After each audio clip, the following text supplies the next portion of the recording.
Hey, everybody. So, what's up? Philip here with Points of Philip. And we have Kirby, who is just waiting, champing at the bit right now to talk about the hidden cost of travel, of credit card travel. And so, we like to say that it's free, but, it just sometimes it's not. And Kirby has some great insights. We're going to go ahead and welcome him in. Hopefully, everything is going well. Hello, Kirby. How's it going? Hey, Philip, how are you doing today? Good. How are you?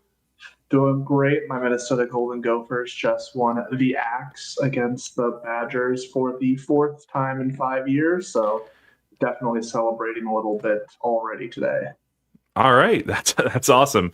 Hopefully, I'll have something to celebrate soon. My UVA Cavaliers are playing against Virginia Tech today, and so usually that means things are going to go very badly for us. But we actually might have a chance this year, so we'll see. A little sneaky dark horse CFP team there for a couple weeks, but not anymore.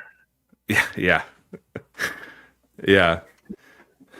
All right, so today we're going to be talking about kind of the free travel and kind of why it may not be free. So I think you did a video about this recently. So tell me, what do you mean by that? Yeah, no, I think there's sometimes in the points and miles game, we really talk about free travel or talking about ways where we can get hotel rooms for free, we can get flights for free. But when you put the whole package together, if you're going on some type of trip, there's probably some type of money that's leaving your bank account. That's kind of what I really consider as an expense. There's a lot of ways to get, you can get some cash back rewards to offset things, but I was really concerned with how much money was leaving my bank account. So I tracked everything that I spent. My recent trip to Cancun, and I have it up here on my screen. It's $461.18 about it. That's how much money left my bank account after a trip to an all-inclusive in Cancun. So obviously, I had to pay taxes on my flight. It was all on Delta Sky Euros, I should say, not pesos. Sky Euros, I call them. Okay. Some pretty good deals with them. But I think I spent like $160 on taxes. I spent like another $140 on like an excursion where we spent a whole day like zip lining, driving ATVs, snorkeling, doing all that fun stuff in Tulum.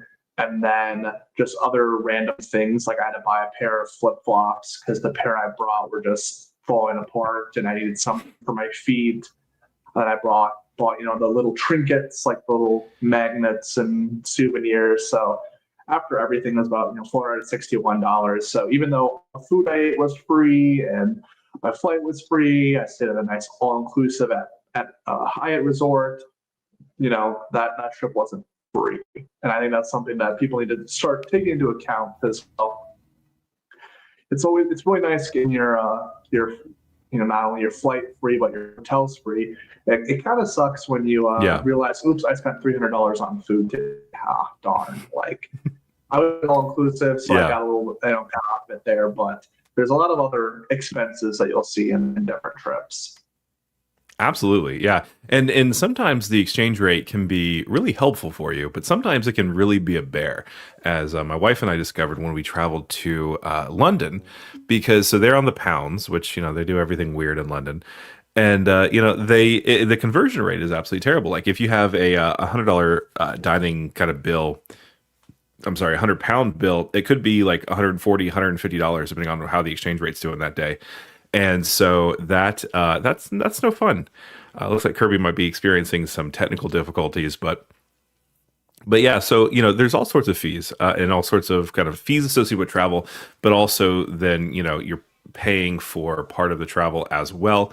With going out to eat and like buying stuff at the gift shops and things like that. So yeah, that's definitely true. So hopefully when he comes back, he can give us some of his tips about how he kept his trip only to $400 because I don't know about you, but I probably would have spent a little bit more than that. But of course, he was at an all inclusive, so that kind of does make kind of reframe the expectations a little bit. Let's go ahead and go through some of our conversations here. So first of all, let's take a look at J.B. Rothman, All Dirt Roads Lead to Tech. Yeah, that it is funny. You can actually major in welding and chicken farming at Virginia Tech, which honestly, it's a great thing for that area. It's just not something I would have considered going to college for. I feel like.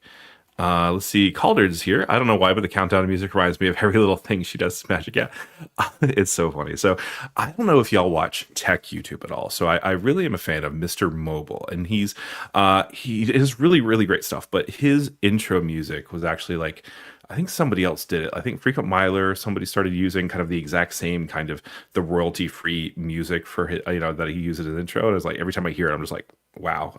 So yeah, everybody uses royalty-free music to a certain degree. Let's see. We have Calder's rest in peace, Humish. Yeah, exactly. Then we have J-Rod's becoming a YouTube member. Thanks so much for doing that. I appreciate you. And then Mike Newland, Kirby, great pet insurance credit card video. Yeah, that is really solid. What's one thing that I've noticed that Caleb Hammer talks about a lot. He talks about getting pet insurance and things like that for a lot of his people. And in fact, he advocates for having a separate line item in your budget for having pet insurance. So it's like I don't have pet insurance, but it's always seemed very fascinating to me. Maybe I should get involved. Juan Garcia is here. Thanks so much for being here. Kirby, G, and Philip. Going to be a great show. Hopefully, I sure hope it is. I think that Kirby is having some computer issues at the moment, so hopefully he will be here soon. Phil, no, free travel has cost me a small fortune over the years. Yeah, it certainly has. I will say, so our trip to Puerto Rico recently, so first of all, I paid for 3 nights using points, and then I paid for the 4th night using just a cash rate because I think it was a Monday night. It was a Monday night. And it was like $300, and then I had the business platinum card, so I had the $50 in credit, and then I had the the Aspire card credit too. And so I put part of it on my Aspire card, the rest of it on my business platinum card. And I ended up getting most of the rooms pretty much covered. But the only problem with that is so we did food in the we did the food at the hotel. So the food in the lobby, we actually paid for breakfast one day, and then it just wasn't really worth doing it and paying again.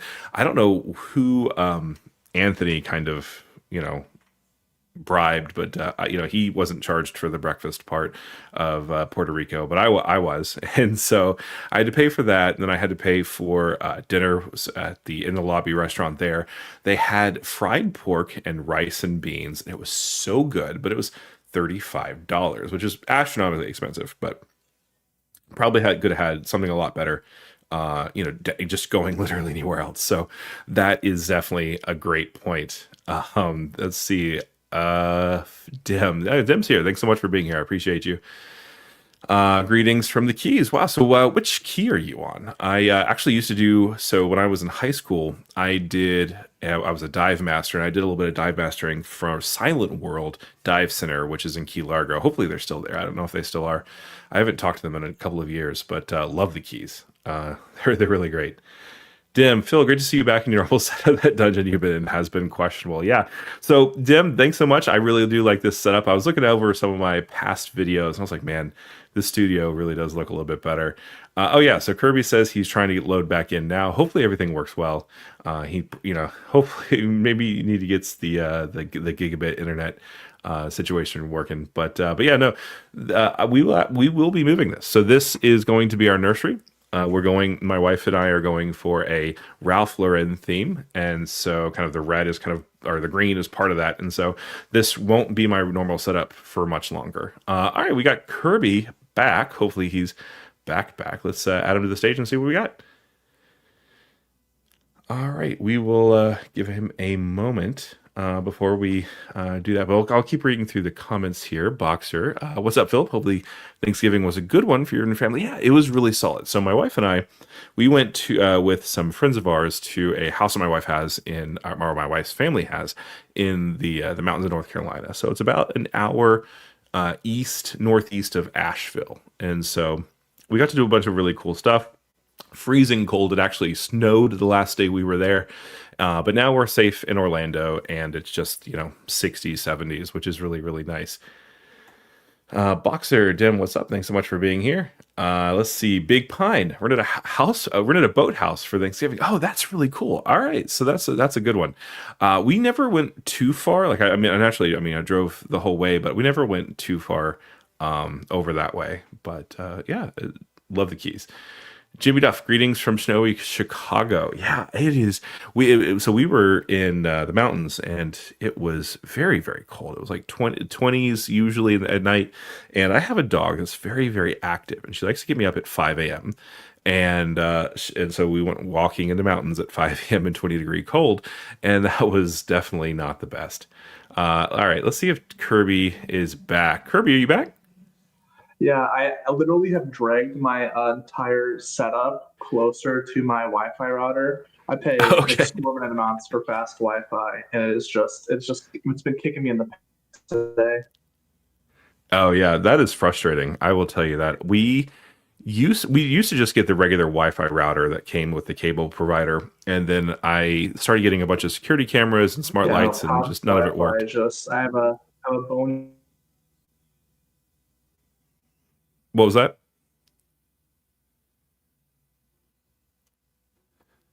All right, looks like he's still working on it. Boxer is here though. Greetings from Laredo, Texas. Wow, everyone's in a bunch of different places.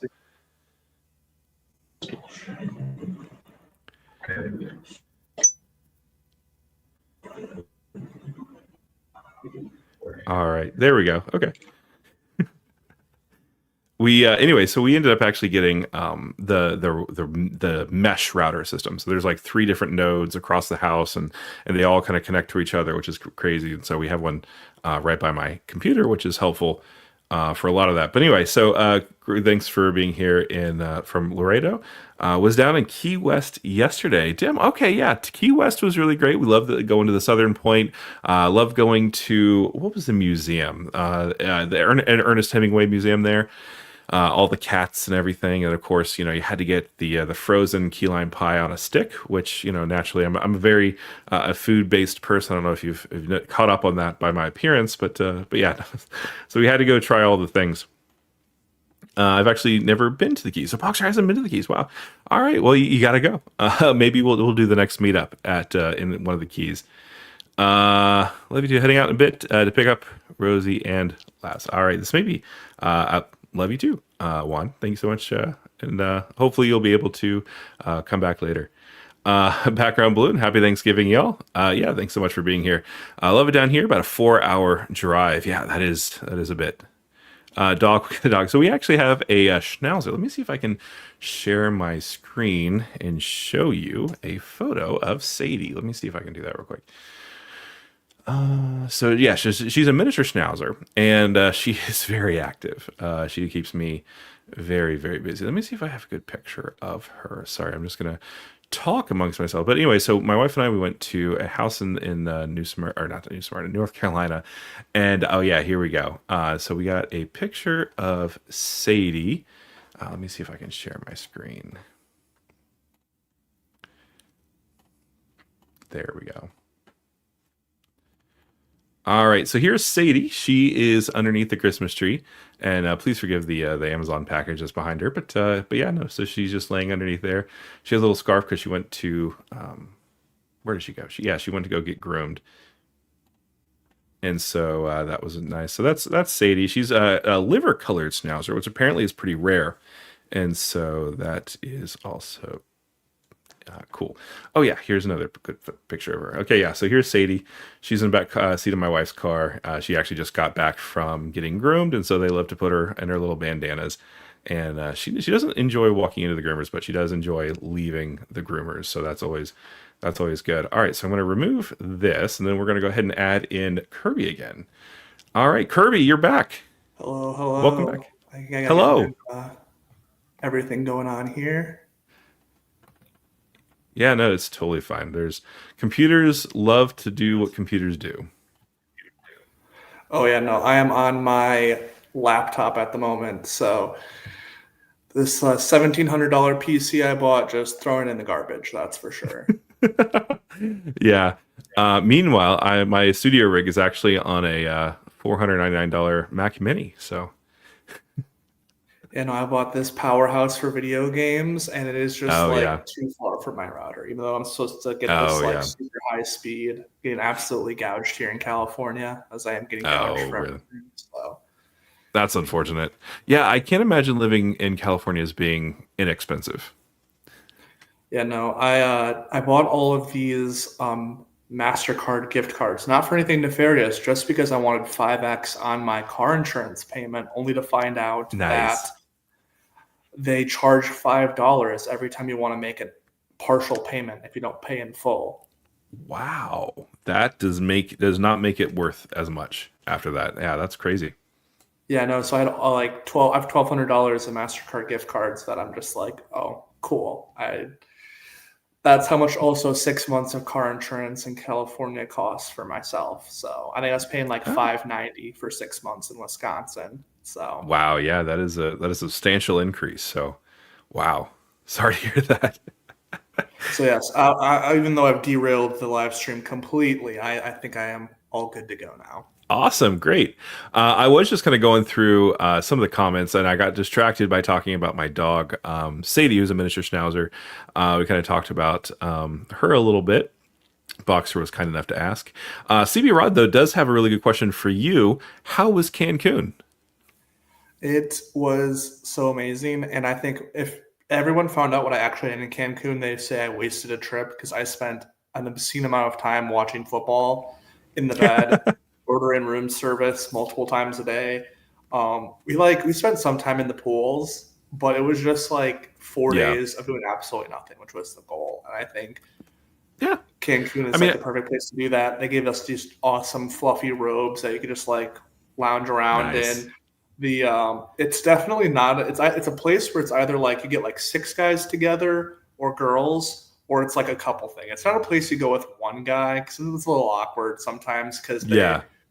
they make some assumptions, and so they like gave us like the shower in our room was in the middle of the room, and so just open concept. So that's a little awkward. But luckily enough, there was like a Yeah. little sliding thing that you could kind of hide it, but it was just like, all right, when we shower, you got to look the other way. You got to make sure you face the windows because there's Oh no man. privacy whatsoever.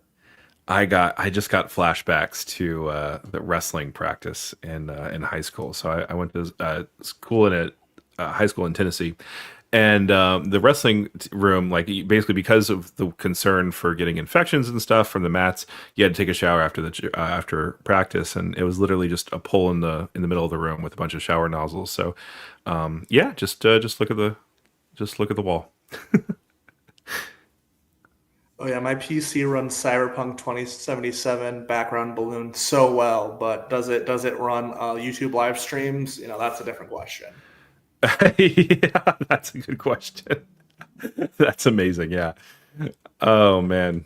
All right. So background balloon walking in the mountains at 5 a.m. sounds like the perfect time to pick up moonshine. Yeah. So I actually had tried something that was very similar to moonshine. So it's apparently it's called fresh make. So when a buddy of mine went to Louisville past summer, and we went to the Evan Williams kind of downtown experience, and they actually gave you like the stuff they put in the barrels. And it's actually surprisingly good. Has a lot of really good flavor to it, but boy, howdy, is it very, very strong. And so it's probably the closest thing I've ever had to moonshine. Yeah, Well, in Wisconsin, you can just buy moonshine at the gas station. So, there you go. Why'd you leave? well, you see, I had this stupid thing called a job, and then they were like, "Wow, Oh we'll pay you yeah, all this money," and I was like, "Wow, that's so much money." And then I get here and I don't make any money, and I'm like, "Oh, they tricked me, dang it!" So, well, then you just become an actor on the side, and then you don't have to worry about it.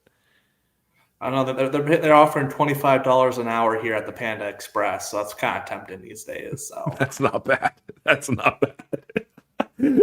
Oh man, yeah. Every time we do a road trip, we drive by Bucky's, and we're like, man, what do we got to do to break into this place? Because they advertise their pay on the wall, and it's supposed to be pretty good.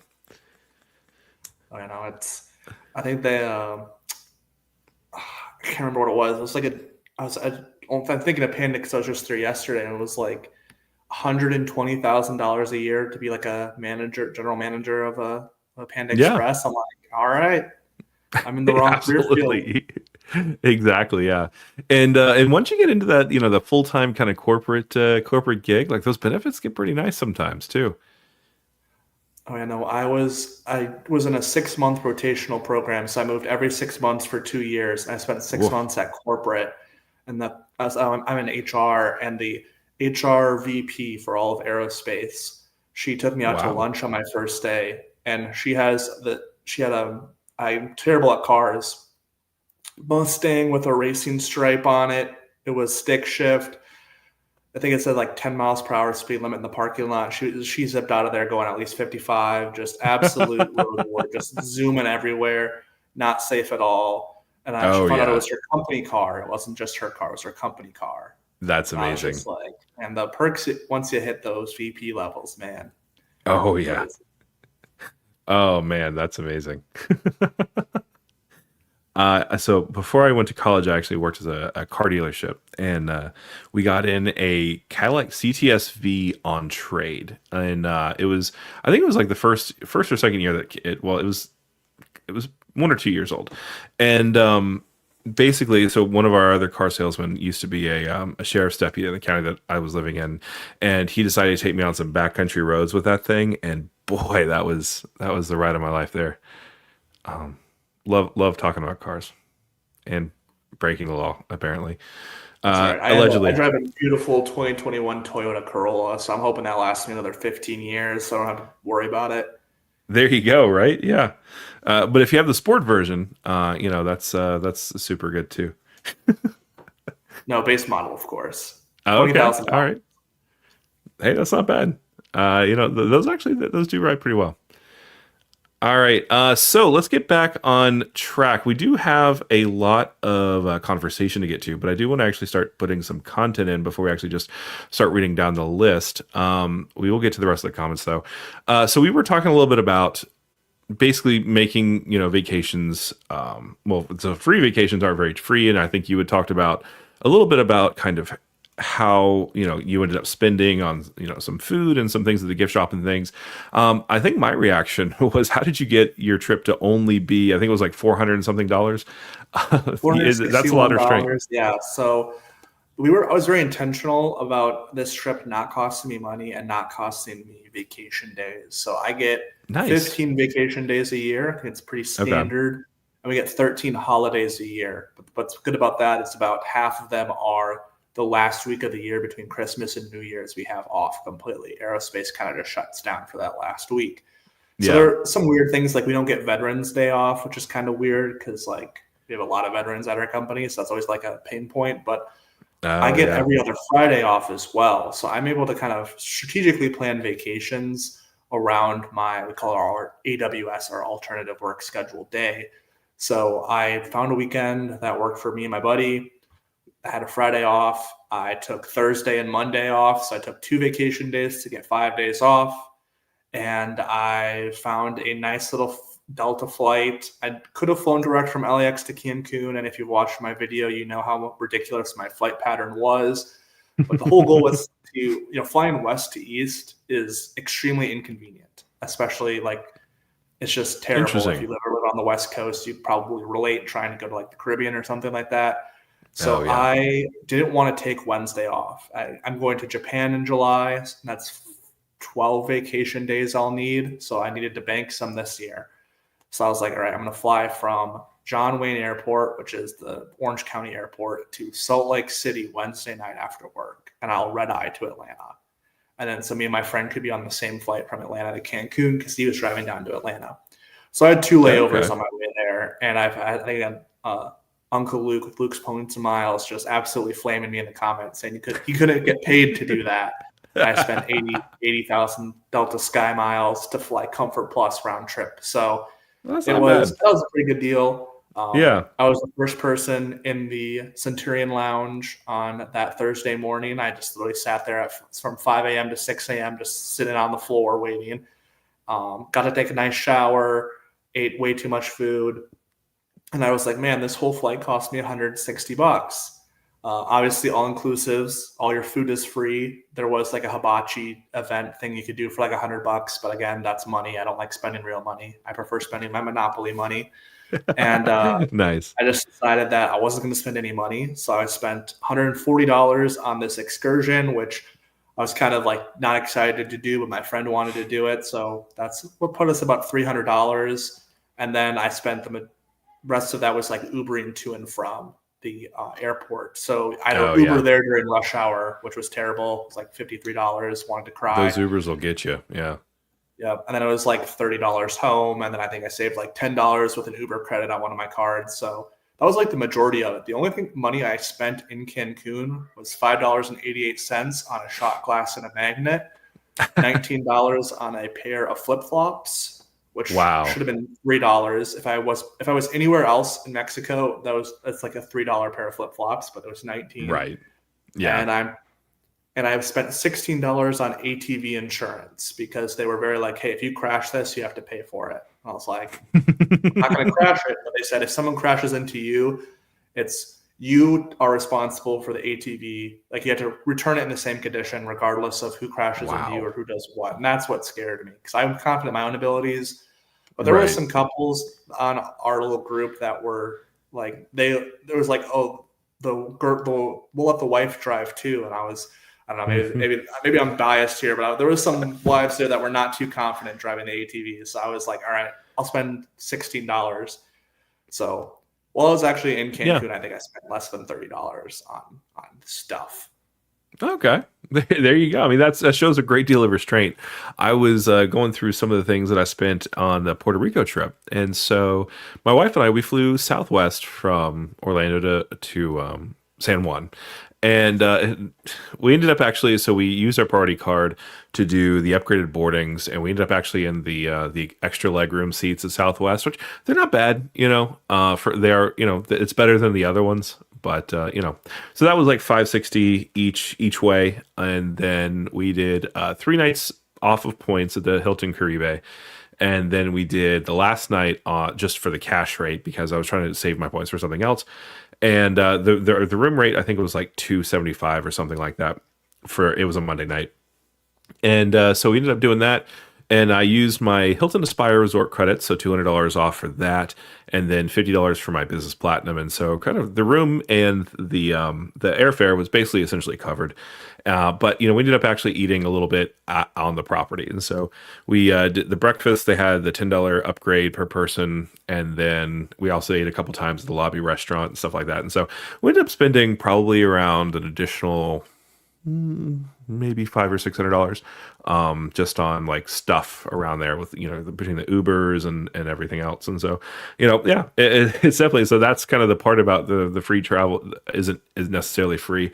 But I think one thing, and I talked about this with Anthony a while ago, the points in my mind kind of allow me to spend the money I would have spent on that vacation on things that kind of enhance the trip. So like, for example, on the Puerto Rico trip, I was able to go on a tour to, the rainforest there and slide down the rock waterfalls and stuff like that.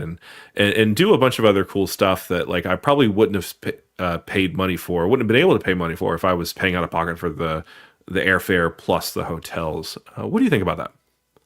Yeah, I know in one of my previous videos, I coined the term the Dugras to Sevi scale of travel of yes, different mentalities where you have Dugras where points pays for everything. Nothing affects the bank account or the family budget. Yeah. It's only a special bank account dedicated for travel.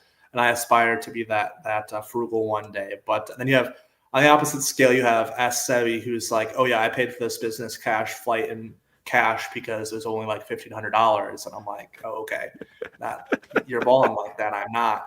And so I Right. think that there's a sliding scale that I like to kind of see where I'm at. Well, I lean Sebi. There's a lot of times where my points and miles allow me to take trips I normally wouldn't. I think there's Right. a huge thing in the credit card community about, credit cards make you spend more money, which is very true. Every single Yeah. stat will back that up. All the research says that. But I think I also use credit cards to get me off the couch. Like I don't think I wouldn't go to Cancun. I wouldn't have these Yeah. experiences if I didn't have points and miles. So I spent an extra $461 in Cancun that I could have had in my bank account, but I consider that worth it. And I also do think that, when I was in Europe last November, maybe 2 Novembers ago now, went with a friend who he's in computer science, makes, a ton of money compared to what his expenses are. And I think we spent an hour trying to find a store that sold a €1 3D printed Coliseum instead of a €2 3D printed Coliseum. And in my mind, I'm just like, my flight here was free. Half of our hotels were free on that trip. Like, Right. I'm okay to ball out here. Like we're looking at, we wanted to have a nice fancy dinner in Florence, nice Florentine steak. And he was like, yeah. "Oh, well, this place is cheaper." I was like, "Yeah, because it probably sucks. Like, let's we gotta ball out at least once here." Like, Yeah. but so that's my mentality as well. Like, obviously I'm trying to save a dollar everywhere I can. That's just who I am. But at the same time, when I'm Right. actually traveling, like especially on food, I'll throw down my card and not think about the consequences until later, especially if it's in a different currency, because then it's like, who cares at that point? Like, well, what does it really matter? I'll look at the Yeah. credit card statement when I get home. But I think points and miles allow me to think like that because that's not how I think at home. And I don't want Right. to obviously spend more on vacation than you would at home. But I don't think I've ever had a trip cost me more than $1,000 before. So Wow. Okay. and I've been like 8 countries in the past like 3 years. So I'm not like I'm very restricted by my vacation time, and I tend to take a lot of long weekends, specifically to Minneapolis and back home in Wisconsin. So I'm not always going international. But I'd say like no trips cost me more than $1,000, and I don't until I get to Japan. I'm trying to get every single hotel on points. So we'll see how much that actually costs me. But 2 business class flights have cost me less than $100 so far. So I think That's amazing. Yeah, that is amazing. Yeah, it's really, in order to find a good points redemption for business class that also doesn't cost an arm and a leg in taxes and fees, there's definitely an art to it. And there's kind of a give and take, right? So you can use 80,000 JetBlue points, or you can use 45,000 Virgin points, but then you're going to be paying a little bit more. And that can be kind of a consideration as well. But as far as the food, sorry, go ahead. As I booked 360 days out on Aeroplan, business class, Nice. Singapore Airlines, cost me like $30, like in taxes and fees on Aeroplan. And like That's Eva amazing. Air back to LAX was like 50 or something like that. Again, both were Wow. it was less than $100 total. I have videos about it, so maybe I'm bluffing my math here, but I was like, wow, like granted, I spent 75,000 points, and that is non-refundable. So if anything goes wrong, like I'm kind of screwed there. So I gotta make sure I take that trip a year out. So I'm planning on it. So we'll see. But if nothing goes wrong, anything goes wrong, I'm screwed. I booked the non-refundable business class. Yeah, I have heard sometimes the frequent miler said that it's possible, depending on the airline, to upgrade the class and then cancel. So if that becomes an issue, sometimes that is a strategy. But yeah, no, that's scary. That is scary. Let's see. What was I? Oh, one thing I want to say before I forget. You had mentioned going from the West Coast to kind of like the Caribbean or something like that. I did notice on my searching for, I was kind of sketching out a Hawaii trip. I did notice that Alaska runs a direct flight from, I think it's Seattle to MCO. And then you can probably get to some places from MCO if you wanted to. So, there's a couple different connections, but that's there. And of course, Alaska is really good points wise. I know. Without dox myself, so I'm in Orange County, California. So I am also in a part of Orange County where it's not convenient for me to get to LAX. Like I can do it, and so I always want to fly to John Wayne through Atlanta on Delta or through DFW on American. So I'm probably going to do American for the creator meetup in Charleston. I haven't looked like a ton because when I looked on Delta, it was just depressing. So I might either have to fly out like a day earlier than I want to. Yeah, Or see. that makes sense. It's next Labor Day, so I'm not really concerned about it right now. But I do know that that's going to be very annoying. I might have to fly out the night before and red eye again. Oh, In my mind, I could just get a hotel room, but then I'm saving money by just red eyeing and being miserable. So we'll see.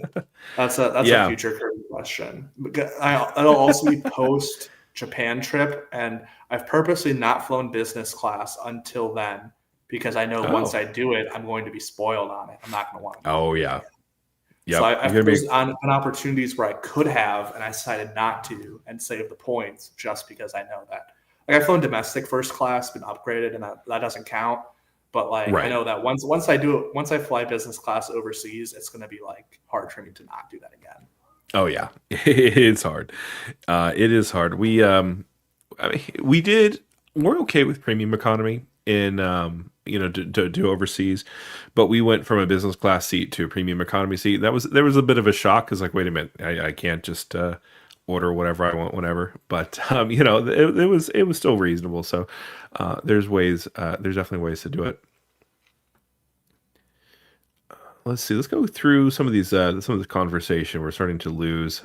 There's quite a lot actually going on. So I just want to make sure we're catching up a little bit. So let's see, where are we? So we said, okay. So Dim said I had 2 dogs down to 1 Maltese poodle. Blue nose pit passed a few weeks ago after 13 years. I'm sorry to hear that, Dim.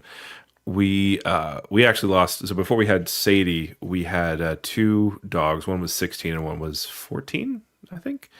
And they went within a month of each other. And so we weren't originally going to get another dog, but then my wife and I both looked at each other and were like, we have to get another dog. And we got Sadie. And so that's our dog story. We're like, do you have any animals? So my parents have 2 dogs that I left when I left Wisconsin. So they are just the worst, but in the best ways ever. So they definitely inspired my last video talking about the Nibbles credit card gives you free pet insurance. Nice. I definitely knew that video was going to flop when I made it because it's so niche. But I was like, I sent it over to my dad and my mom. I was like, hey, they haven't cost my parents anything too crazy yet, but I already know one of them is going to eat like a fork or something. And it's just going to like their stomach. So I was like, just maybe a question. Exactly right. Mike Newland definitely liked your video. He said, "Kirby, great pet insurance credit card video," and it's really great. I'm glad that there is kind of a credit card that does that because my vet really pushes the Care credit card, which is just kind of the biggest ripoff ever. Because you never want to turn medical debt into unsecured credit card debt. But no, definitely not. The whole thing is the big problem with pet insurance is that there's so much bad pet insurance out there that'll cover like nothing. And this card doesn't cover everything, but I think it gives at least a good like emergency card. And again, it's free, so it's just a $5.24 Chase marketing slot. So that is true. And if that is something that matters to you, it really matters. And even if you say it doesn't matter, it kind of matters a little bit. Like, do I wish I could get a United Explorer card? Absolutely. But I can't because I was very bad this year. Yeah, no, I don't know how, like, the amount of videos you crank out and the amount of cards you apply for, I'm just like, yeah, no, my credit profile can never. But I was pretty naughty this year. I think I got like 4 cards in like 2 months. So I applied for like 2 on the same day. And then I was like, oh no, there's like inks are at 90K again. All right. Oh, I know. Okay, well, this is, I just paid my rent this month to finish up my ink offer. So now I'm currently only working on 2 sign-up bonuses instead of 3. So that's nice. Good. That's good. I went from 2 and then briefly to 1, and then now I'm back to 2 with the Rakuten card. And so I'm just working on a Rakuten card and the no annual fee Hilton card sign-up bonus right now. So I think I'm gonna go strictly business cards in 2026 and like find offers that are like 6 months with a ton of spend. So like I'm a little bit more patient because I do think there'll be a Hyatt premium card. And I've traveled a lot for work in 2025. That was like a one-time thing during one of my 6-month rotations. So I spent like 38 nights at IHG and like 15 at Hilton. I wish I could have stacked them all with IHG and fought to diamond status. Oh yeah. But sadly, the Holiday Inn in Danville, Kentucky was booked for 2 weeks. I couldn't book a 2-week stay there for whatever reason. So I just stayed at Hampton. But I think there's going to be I think if I kind of want to get like a little mini status at every hotel just so I have it. So the Hilton business will be good for that for at least 1 year. But if a Hyatt premium card comes out, like I just generate so many Hyatt points with my rent spend.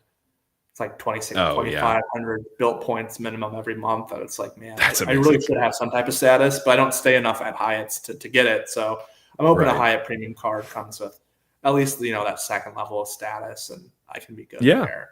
Matt Clausen I think he yesterday he dropped a video where he talked about kind of what he wanted the Hyatt premium card to look like, and I agree. It would be nice if it looked like that. Yeah, or some type of because I'd put money on the card if I could, find a way to get to Globalist or get to I don't know which one's Discoverist, Explorist, whatever it is. Oh, absolutely. Yeah. Absolutely. Background Balloon says, rest in peace, Kirby G's Wi-Fi went from 5G to no G. Yeah, no, literally. Dude, I spent so much money on my setup. I was like, it's great. It's great, like for not streaming, but I've noticed that when it comes to streaming, it's just like, I don't know. I think I should put it where my TV is because that's where my Wi-Fi router is. I can connect it directly to my computer, but that's a future Kirby problem. So right, yeah, I get you. Vincent saying Happy Thanksgiving. Thanks so much, Vincent. Were you able to do anything fun for Thanksgiving? So this is so sad. I did absolutely nothing for Thanksgiving. My family's in Wisconsin and Kentucky. Yeah. So I sat at home and I spent like an hour driving around trying to find some place that was open that had food. So what did I end up eating? I think it was Carl's Jr. was the only thing open. So that's what I had for Thanksgiving. Because I was like, well, I just got back from Cancun and I'm going to be home for a week and a half over Christmas. So I was like, I'm not flying home for Thanksgiving again. So, I get that. I watched football and I watched my fantasy team lose. So that's all right. That's sad. Yeah. All right, Curtis Ferris, hello from Fort Myers Beach, Florida. Well, we got people from all over the place right now. That's nice. And then QC Man says, Kirby stunned into a catatonic state. That's amazing. QC Man, I think I left you out. I was doing a video of people I was thankful for, and I knew that I was missing someone who had donated a number of times, at least sent in super chats, and I forgot to mention you in that video. So thank you so much. I'm very thankful for QC Man for being here. Always. He's pretty awesome. All right, switching to laptops, and then let's see, we have Tulare. Hello, Philip, and everyone else here. All right, Boxer, I guess you can't guess what kind of dog I'm obsessed with. Hey, boxers are pretty cool. Yeah. I had one named. There we go. So they were just talking about dogs. Great.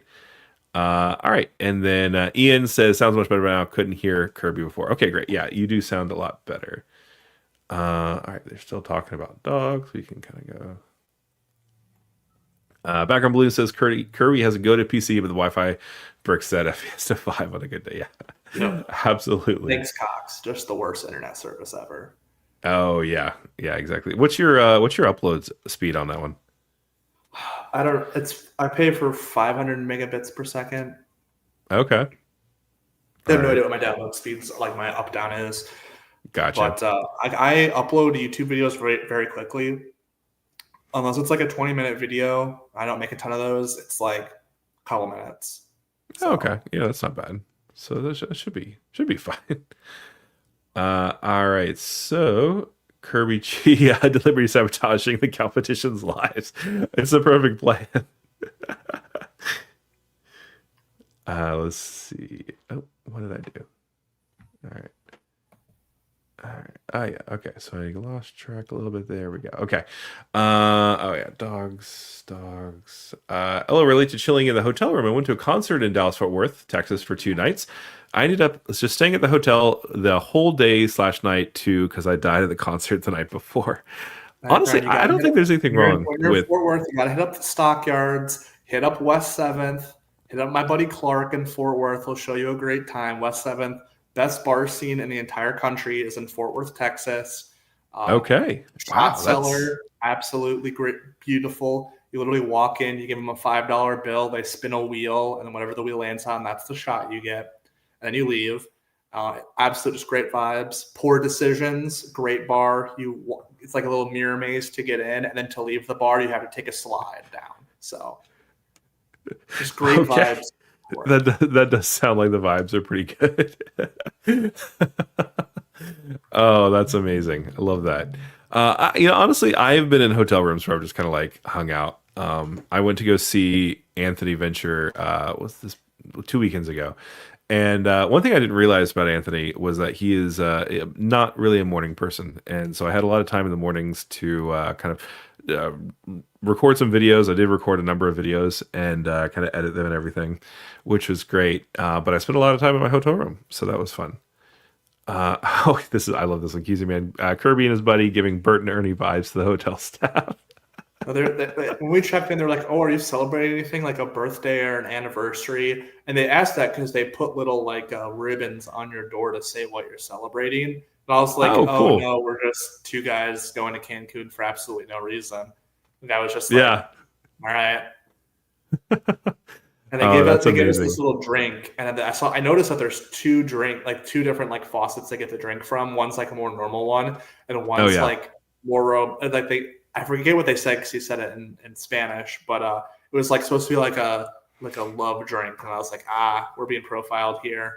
Yeah. And they were like, "Oh, would you like to move to a one, but like a one king?" I was like, "No, we'll take the two doubles."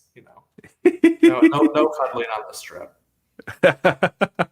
Yeah. All right. So no Bert and Ernie vibes here. Let's see. I woke up at 7 a.m. for the free breakfast and immediately went back to bed until 2. Woke up just to binge YouTube. All right. Yeah, there you go. Hope you're binging some points with Philip there. It's the only way to get through all of the videos he cranks out. Got to set aside like 3 hours every week to catch up on your Philip. I'm actually about to hit 300 videos, and I was like, man, I should really kind of chill out a little bit.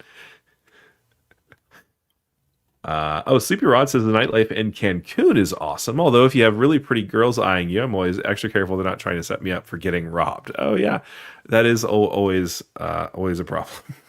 Well, the resort I was at had a nightclub, so it was pretty self-contained. So we didn't like actually like go into Cancun at all. We literally stayed on the resort the whole time except for our excursion, which was more Tulum and Yelku. Okay. But there was definitely a couple bachelorette parties that you make yourself acquainted with. But you got to be careful not getting robbed in Mexico. Absolutely. Yeah, I will say one resort I always want to stay at is the Xcaret one. It's really absurdly expensive, but I was like, man, that thing looks good. That thing looks cool. All right. Background blue cries in temporary work with no benefits, but one day I can taste how good benefits get, especially health insurance in the U.S. Yes, it is. I absolutely hate that health insurance is tied to how good you are at convincing strangers online that you're good at working. But when you got a good system, or when you finally do actually get good health insurance, it really is important.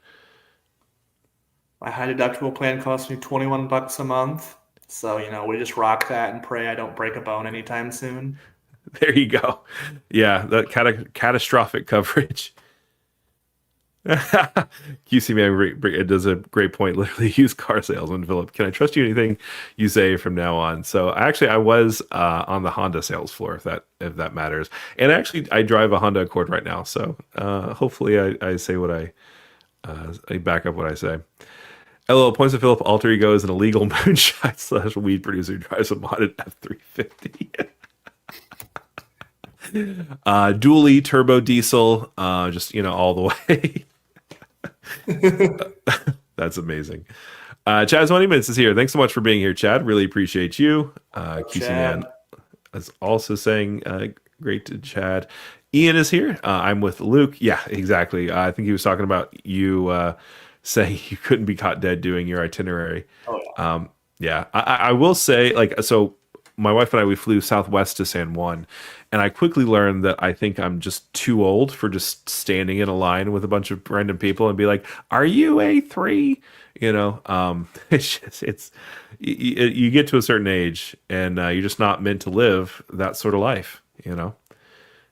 You get to a point where you just realize you're better than everyone else, and that you can't be good. You have to be at least boarding group 3 at the very worst. 4 through 9 just couldn't be me. Have to just board before everyone else, and even though I have the window seat, so I'm like, you better let me board before you, or else you're just gonna have to get up and move. So, Yeah, exactly. That's like There my you favorite go. perk my Delta card gives me is that at worst, I'm boarding group 5. So they'll never have to check my bag. They'll never have to do anything. So That's amazing. Yeah. Yeah. Honestly, Orlando does not know how to handle checked baggage. Like every single time I fly in, I have a checked bag. I'm waiting for like 20, 30 minutes just for them to even like get to the baggage claim. It's just like, it's crazy. Just do carry on. Mike Newland has a great question. Kirby, did you use Rakuten to book any of the adventures or any kind of point/mile earning portal? I would have love to hear the answer to this. So the one excursion we booked was through Amstar, and maybe I'm just like dumb, but they're not on Rakuten. They weren't on Capital One offers, and it was almost something through the resort because the resort also didn't really allow random people to come like pick you up. So it had to be one of the approved touring companies. So I could have looked more into Gotcha. Viator, but they sent me and my buddy an email like, hey, if you want to do an excursion, like here's a thing to sign up and they'll pick you up at the destination. There was Okay. a lot. So I stayed at the Hyatt Breathless Riviera, which is right next to another all-inclusive, the Secrets all-inclusive. Oh, And okay. they're building another one. So it's a lot of construction. And there was a lot of there was a guy with a clipboard and would allow certain cars in or out or they would deny them. So I think there was Oh, like wow. a extra security of who could pick you up. So we just booked it through Amstar. I found like a cool like promo code online, save like $25 or something like that. So that was nice. But sadly, no stacking with Rakuten, or else I probably would have got like an extra, I don't know, $5 of cash back or something. But Oh, yeah. I will say the Rakuten credit card is pretty incredible. Being able to kind of mix and match a little stuff with like Black Friday shopping has been just absolutely huge. But yeah, yeah, I no, bought it from Amazon. I'm terrible. No stacking opportunities for me, but yeah, yeah. It's funny because like one of the things that's like about the points and miles game is you will always look back and think I did the stupidest thing in the world. I should have done whatever the thing is. And it's like, it comes with the territory. There's always a way to do it better. And you never think about it until after you do it. And it's like, okay, well, I suck. or like when I found out you could buy gift cards on DoorDash and save 10% on the gift card, and then you can use that to make your Adidas purchase, and it was 20x Rakuten. And there's also a site-wide offer, and there's also a secret promo code that you can find if you Google around. Yep. And I was just like, that. I did that, and I was like, wow, I saved like $70 on this pair of shoes. I'm so much better than everyone else. And then I got the shoes, and it kind of sucked, and I'm like, oh, all right, well. Yeah, that's hard to mess around with. Yeah. But yeah, no, that's awesome. One of the things that I've kind of figured out about like with Viator, is like if you're traveling at least in the United States, you're gonna have a downtown walking historic tour. You're gonna have a ghost tour. You're gonna have a the whatever the food of downtown whatever tour. They're all kind of copy and paste, and I can't imagine a lot of them actually being worthwhile. But I have done a number of tours in like Paris and even in San Juan we did a couple. But I think have you seen anything that are worth it? the best thing you can do overseas, at least in Europe, is just do Rick Steves tours and walk it yourself, and he will walk you through. That's what he did Oh, for the cool. Vatican. So we have a tour in the Vatican.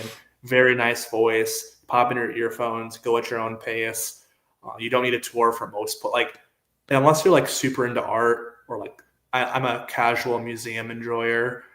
So Rick Steves, if you want to save money you don't want on tours, especially if you have a big family, Rick Steves will save you so much money.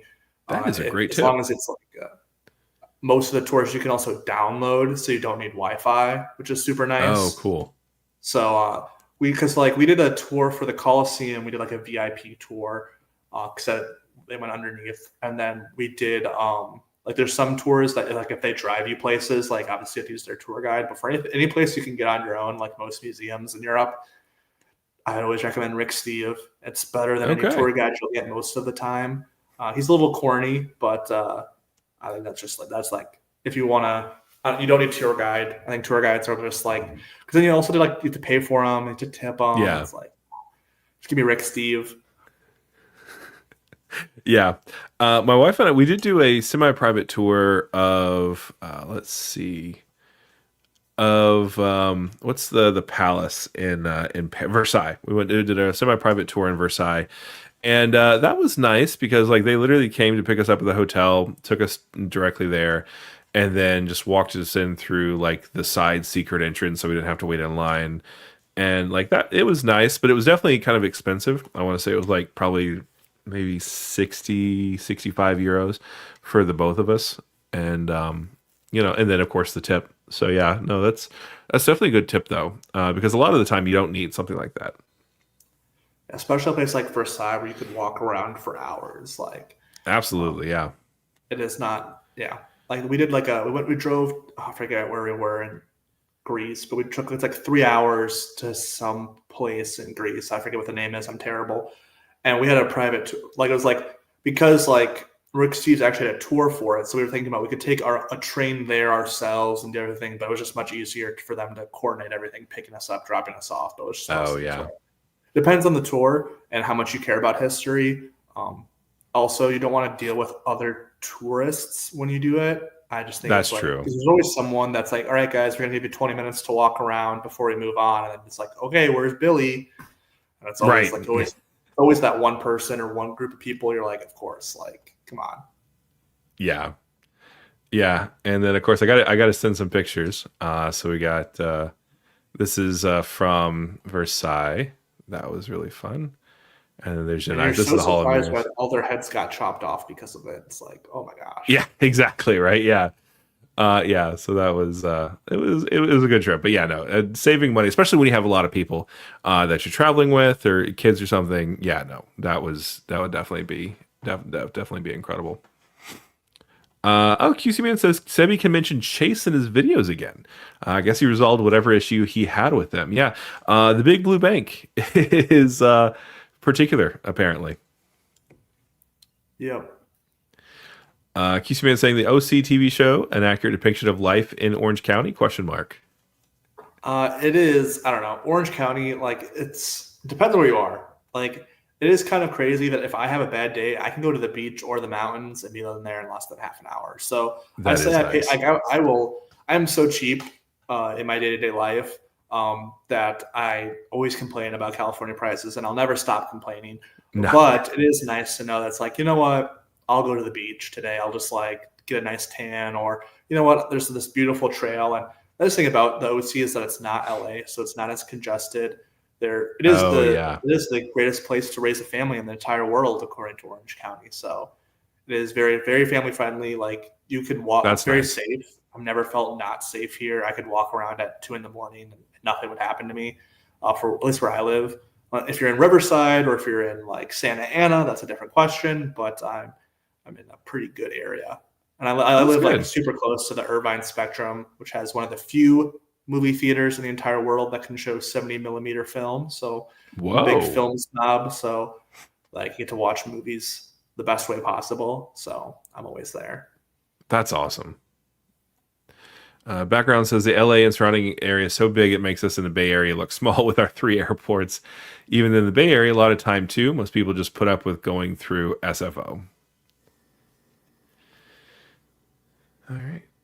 Ian says after Japan, you'll be flying out of LAX a lot more. I'll spend hours repositioning for a good flight. I didn't do anything to me. I didn't do anything to me as close to LAX as you are. I know. I don't know. LAX is just such a pain to get through. I don't mind like the actual being in the airport because I have TSA pre-check. Nothing will take me more than 30 minutes.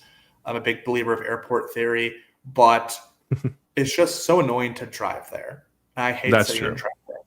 And airport parking is terrible. When I fly to Minneapolis, it's like $250, $300 cheaper for me to fly out of LAX. But the amount of money I save in parking and just like it's hassle free because I can just take a 20-minute Uber and I'm there. It's like worth it to me all the time.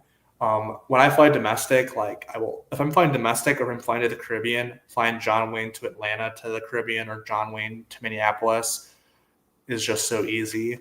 And now that there's a direct flight from John Wayne to Chicago, my parents can drive 2 hours to Chicago instead of 1 hour to Milwaukee. That's nice. So I try to stay away from LAX. It's just so inconvenient, and maybe I'll just get over it. But I don't know. I hate paying like $150 for parking if I'm gone. Yeah, so. that is one thing. It's like it's just crazy how expensive that gets. It sucks. All right, let's see. QC Man has a good question. Is Delta Premium Select appreciably better than Comfort Plus? Do you have any background information on this? I have never flown Premium Select on Delta, sadly. Oh, okay. I have basically exclusively Comfort Plus now. Like I have to do the math because I think I've been upgraded like 80% of my flights this year with Delta Silver Medallion status. Nice. So I book main cabin and I'm always in Comfort Plus. I do need to unselect middle seat Comfort Plus because I've got put in there a couple times recently, and I think window seat main cabin is better. Absolutely. It all depends. Yeah, no, it's definitely, I agree. I've actually never, I've flown domestic Comfort Plus and international Premium Select, which I think is the only way to actually fly Premium Select usually, unless it's like a long haul double, wide body. But I will say this: so Premium Select it's basically domestic first class, just with a longer flight. And so you do get better food, but my big thing is the width, and most of the time you get more kind of recline, which as long as you're in the bulkhead, it doesn't really matter that much because then nobody's kind of reclining into you. And so like just having that width is kind of more important for having that kind of longer experience. And so I definitely think Delta Premium Select is kind of worth it as kind of a premium, but it's harder to find reward seats for Premium Select that kind of makes sense. I do know that John R recently, I think he said last year he got one for 66,000 points, which it's not bad for Delta. You can give it as much as 150,000 points. Yeah, I think the sweet spot for Delta is don't fly Delta out of the country. You fly it back in. Like there's a lot of Delta One availability for like 95,000 sky miles that I've seen from Hong Kong to LAX. I see that a ton. Not going to Hong Kong anytime soon. So it's really, that's just one specific route I know. I know there was a lot of Taiwan to Seattle. I saw like at around 100,000 sky miles, you get 15% off with the Delta card. It's about 85,000. So I would say like flying Delta, again, that's just from what I've seen, is flying Delta back to America, if you want to fly business class, is much better than flying Delta out of the country. That is really good. That's what I recommend people. I've had a couple friends get some nice Delta One availability flying back into the country. Nice. I love that. Thanks. I haven't actually considered that, and I will definitely do that. So thanks.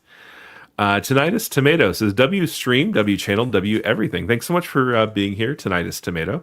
I love that name, Mr. Tomato. Make sure you're liking that video. I'm too scared to have multiple browsers up in case of nuking the stream again, but I'm sure we don't have as many likes as we do viewers. We got to get Mr. Phillip here at least 5,000 subscribers ASAP. I just hit 250. I'd love to get to 500 so I can start charging people money for my content, because that's what it's all about, right, Phillip? That's why we do it, for the big bucks. Got to make that money. Yeah, no, it's I'm about to buy my my new Escalade with all my YouTube money. So yeah. But yeah, no, exactly. So if you, as long as you don't have a computer like Kirby's, you can go ahead and open up a new browser and make sure you go to Kirby. There should be an in the description below. Hopefully that link works, and just go ahead and subscribe, because he's got some really, really great content. And the thing I love about Kirby, he's not afraid to talk about cars that that nobody else talks about. And so there's a lot of really interesting content that you've done.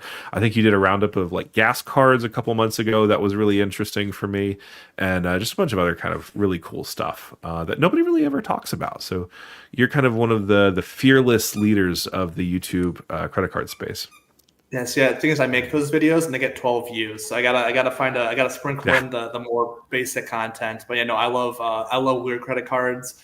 I make jokes about it, but you're never gonna hit 100,000 subscribers on YouTube making videos about credit cards in the big year 2025. There's a couple people already there, but I don't expect too many more people to get there anytime soon. So again, I just like making videos about things that interest me. I just made a video. I think I talked about it. The Nibbles credit card. It's a credit card that gives you free pet insurance, which I think is just super weird and just out. Like, there's a credit card for everything these days. I made a credit card. It's about video. There's an Xbox and PlayStation credit card. There's an NFL branded credit card, and some other like a different sporting leagues have credit cards, which I always think is funny. So there's a lot of weird stuff out there that I like to make content on. So hopefully people appreciate it in the long term, especially. Yeah, no, exactly. Like, and I love talking about, like, it is kind of weird, like how many different things have credit cards. Like, for example, there's a NASCAR credit card that's issued by Credit One, and it's absolutely a terrible card. But it's like I wonder how good the marketing is on that, because I feel like a lot of people, at least some people, kind of just like, oh, I want a NASCAR credit card. You know, I'm always surprised because I'm like, how many people have this credit card? Because a lot of times it'll be like Comenity or Synchrony or maybe like just some random banks that they all have terrible rewards. There's some gas credit cards are actually really solid depending on where you are and where you get gas from. But like I'll just go back to the Nibbles credit card, gives you 3x on like pet related things. Well, pet food, pet like vet, it's like, and then 1x everything else. It's very weird, like very niche. But for the people who like don't want to pay for pet insurance, just get a credit card. I mean, absolutely, it's pretty nice. So I was curious about how many people actually have these credit cards. Like, if I saw a Nibbles credit card out in the wild, I'd be like, what? Or what are we doing here? Yeah. I was talking about this with a friend of mine, because he said ever since he started getting into credit cards, he likes to look and see what people pay with, and it's nine times out of 10 it's going to be a debit card. When I was in Puerto Rico in San Juan, I saw a lot of the OnePay debit cards actually, which is kind of weird because they're relatively new, I think. The Walmart credit card is through OnePay. You can also get the debit card version, which I've heard is just a credit card but a debit card, which would be much better than wasting a credit card slot. But that is something that Walmart's pushing really hard, and it is. Getting 5x at Walmart, like that's just solid. Like, it's hard to beat that. Again, it's just cash back, which if 5x cash back, got to figure out where you're. Was that better than 3x points? I don't know. But again, at Walmart, you're not doing better than 2x unless you got some voodoo magic. So, that's just a solid deal. I think my mom has the Target credit card because she likes going to Target. So, can't beat 5x at Target. So, no, yeah, it's true. That is very true. My wife has the Target debit card, and then I have Amazon Prime Visa, and then the Walmart OnePay card now. So between all the big box stores, we're pretty much covered. Yeah, who needs 3x on grocery when you have 5% cash back at every single store ever made? So I know, right? Dim says I have pet insurance for my job. Interesting.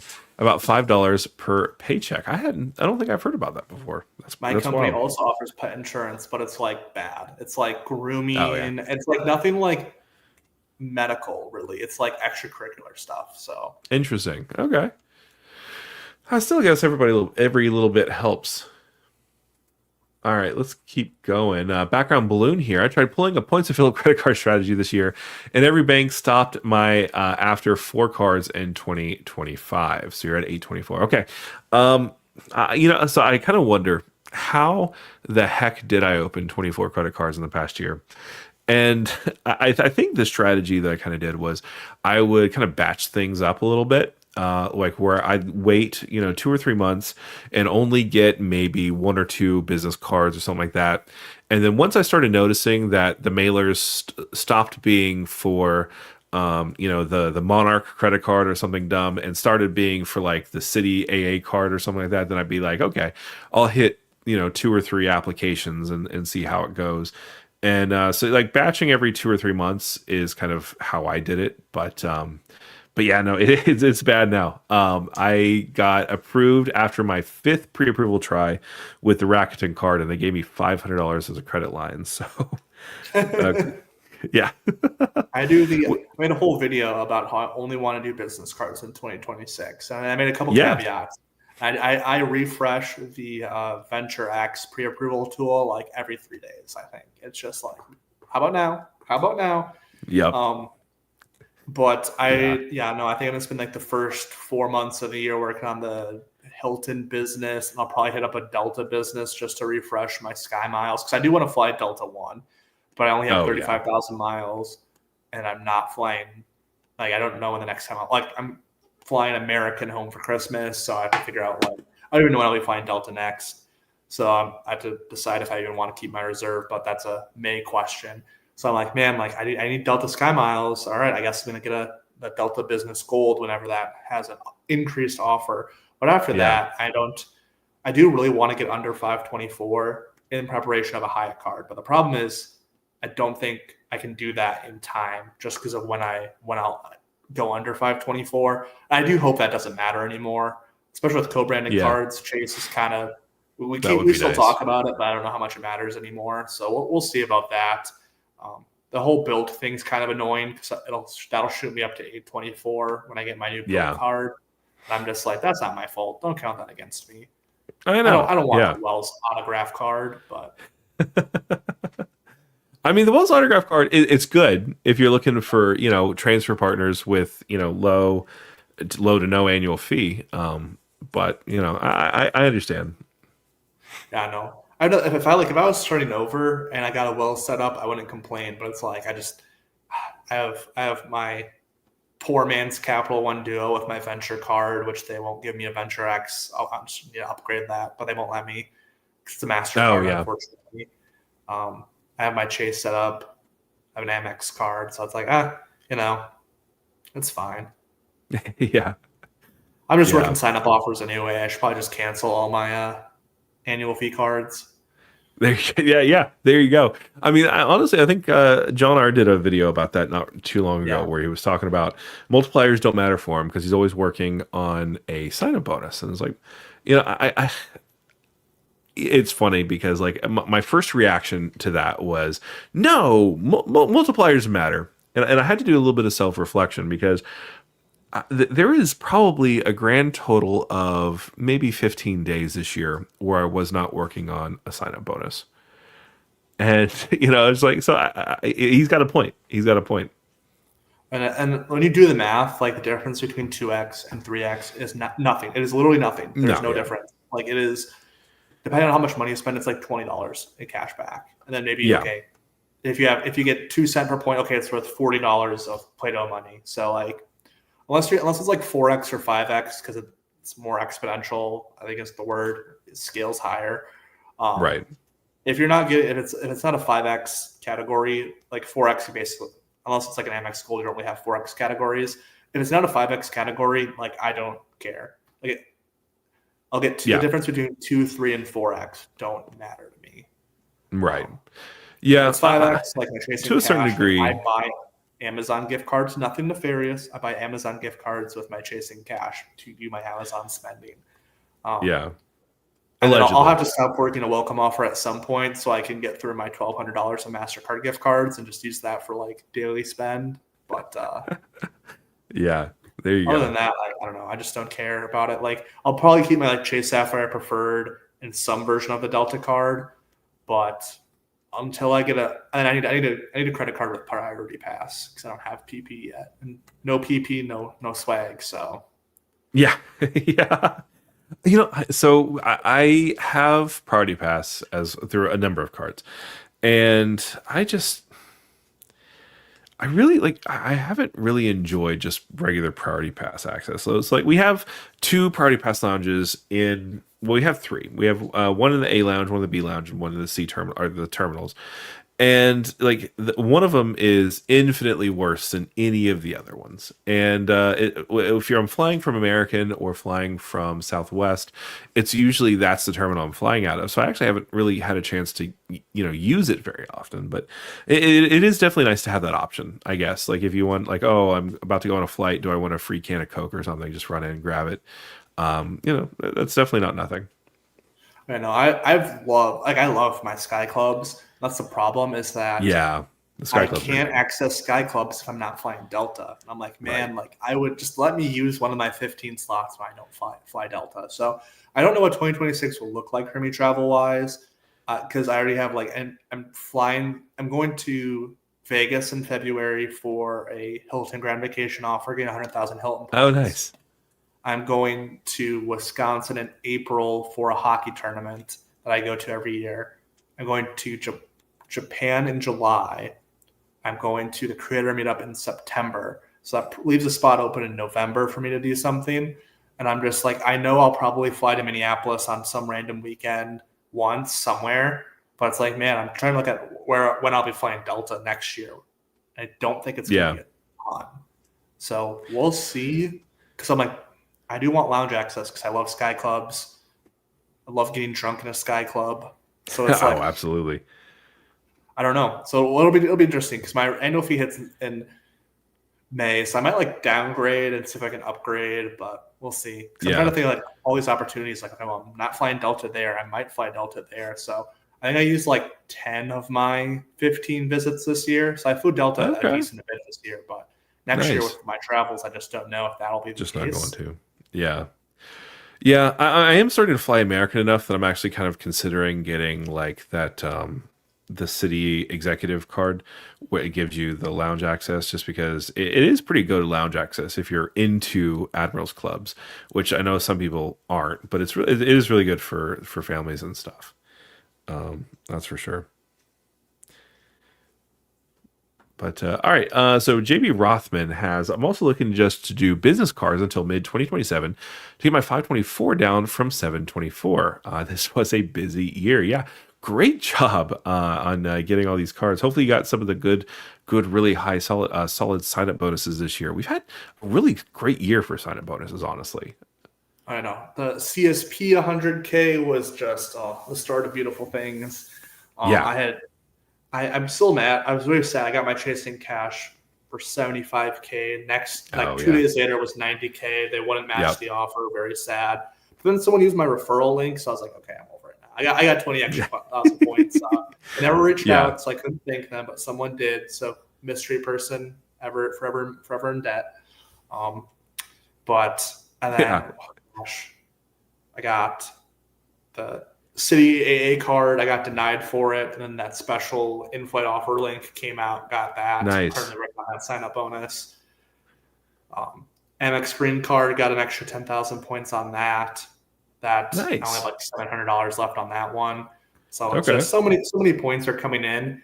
I have to I feel like I'm hoarding points, but then I listen to other people who are like, don't hoard points. I only hold 400,000 points at once. I'm like, oh, okay, I have 100,000 that's here hoarding. and 50,000 here, and I feel like I have too many. So I don't know, that makes me feel a little bit better. But make sure you're spending those points. That's the most important thing. Yeah. Make sure you're getting good value out of them. I won't give you a cent per point value that you have to get. That's for you to decide, but make sure you're doing better than cash at least. But, Yeah. Make sure you're spending those points.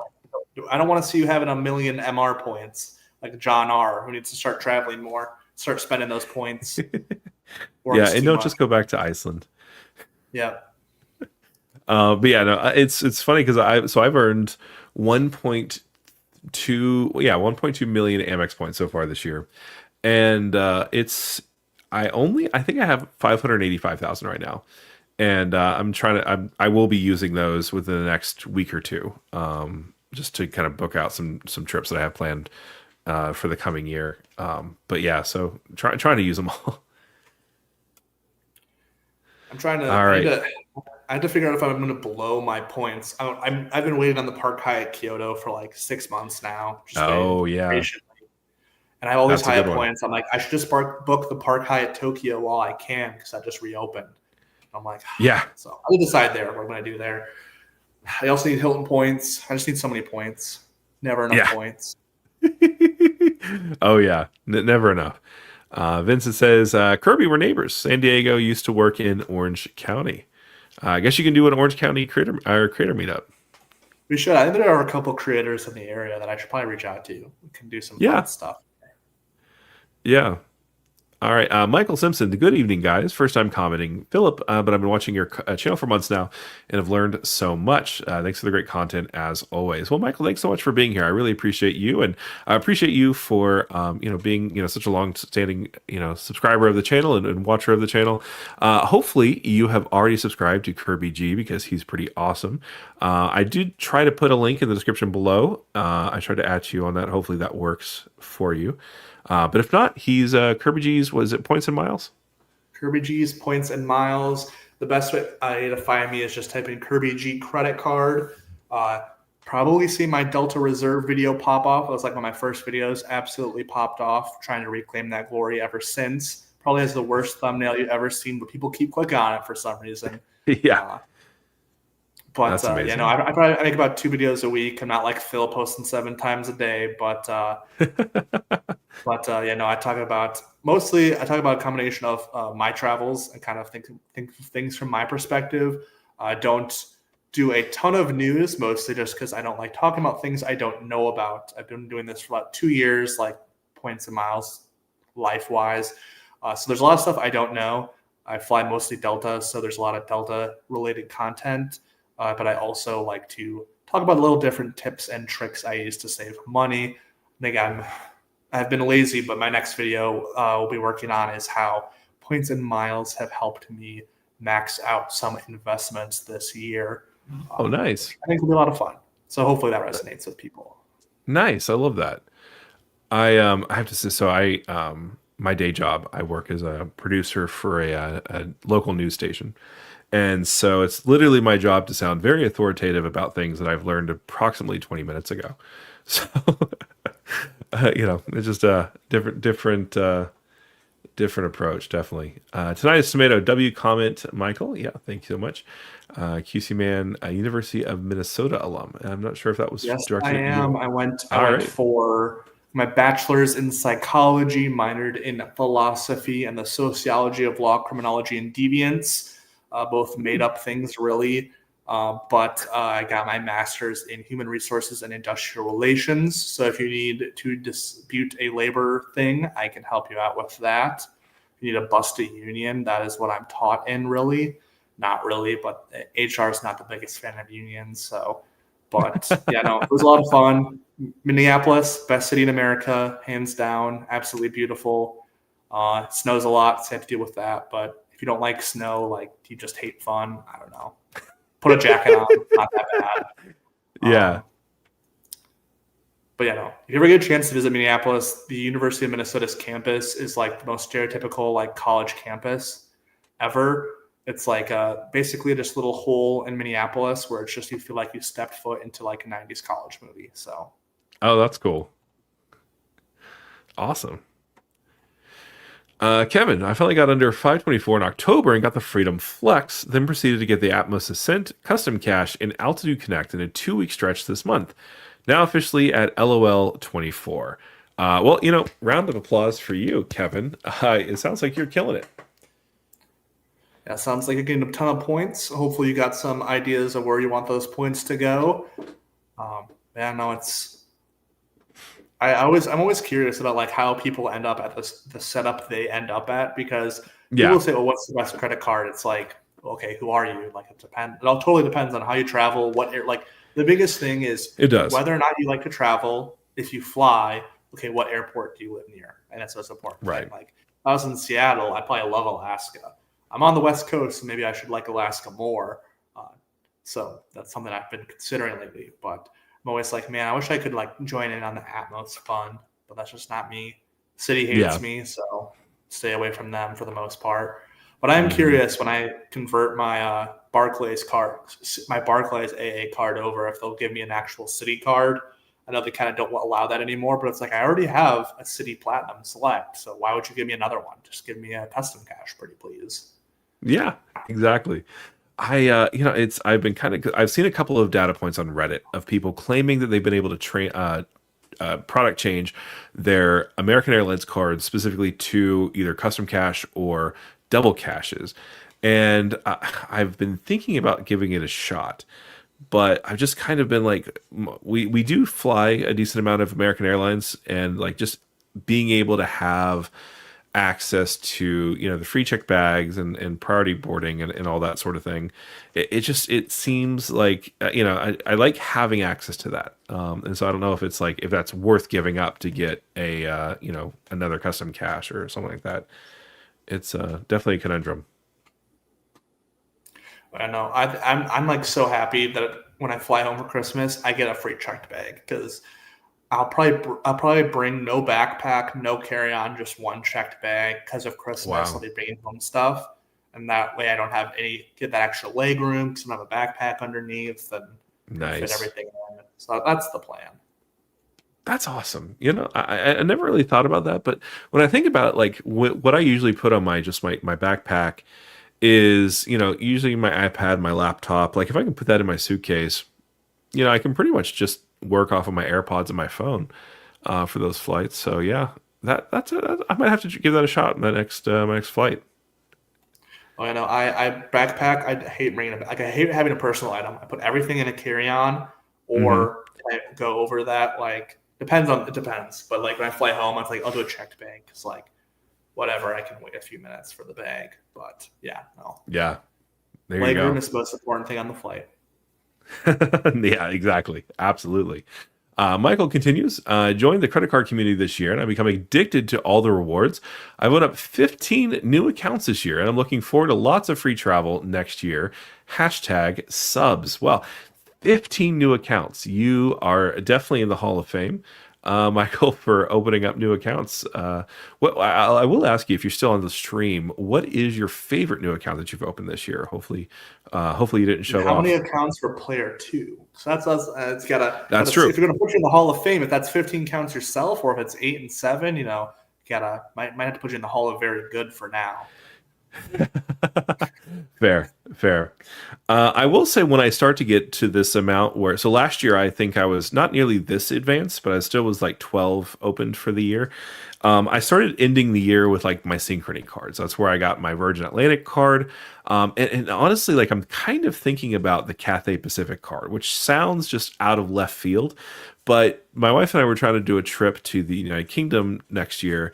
And Cathay is a really great way to book cheap flights on British Airways. And so instead of paying like up to $1,000 in taxes and fees for a business class seat, I can get away with just paying $200 per person if I book it through Cathay. And so another weird I saw on the Anthony Venture Discord, someone was getting like flights from LAX to Hawaii for like 5,000 Turkish miles. Oh yes. Like, and so I think they said it's like, oh, now it's like 8,000, but again, it's like maybe 20,000 points round trip, and from LAX to Hawaii on which is a great deal most of the time. So it's like, man, there's just so many, like once you find out the alliance game, that's when you can start really playing expert mode. Oh yeah. Yeah, and I've been watching the Avianca cards from Cardless because that seems like an interesting program. I haven't made any bookings in that yet, but Luke, he loved talking about it last year, and it really just like it's one of the things that I'm kind of watching, just haven't ever pulled the trigger on. But yeah, once you get into those alliances, you can find some really cool stuff. That's actually the Mesa card is insane for that because you get access to Air India, and for Air India, you can book domestic United flights for 5,000 points, and so that's that's big for me. I remember I was in a Matt Clausen live, and he's like, "What what partners should Wells Fargo get?" And I said as a joke, Air India. And he went on a diatribe about how that would actually be a great idea. And I was like, oh wait, I was just joking. You can actually use Air India miles to do that? What were we talking about here? Right, yeah. There you go. It's not a bad program. If Yuri swears by it, then you know it's a good program. So, between that and Harris Teeter, he knows what's up. But yeah, no, that was a good one. Sleepy Rod says my heart yearns for boarding group. 1 through 3, but my wallet can only do 4 to 6. Relatable. Yeah, Figure out. yeah. I actually flew a first class American Airlines flight on the way back just because I wanted to be first off the plane. That is, there's something good just feeling about getting up and just immediately getting off a plane. That's one of my biggest pet peeves is like people who take too much time grabbing their bag, or they like grab someone else's bag for them. It's like, make that grandma grab it themselves. Get off the plane. Let's go here. But yeah, absolutely. Yeah. Absolutely. Currently have 75,000 points pending on Rakuten. Dim, what are you doing? That is insane. How did you get that many points? Was it bank account bonuses? It feels like bank account bonuses. Yeah, SoFi, he bought all 5 possible VPNs at like 95x. And right, yeah.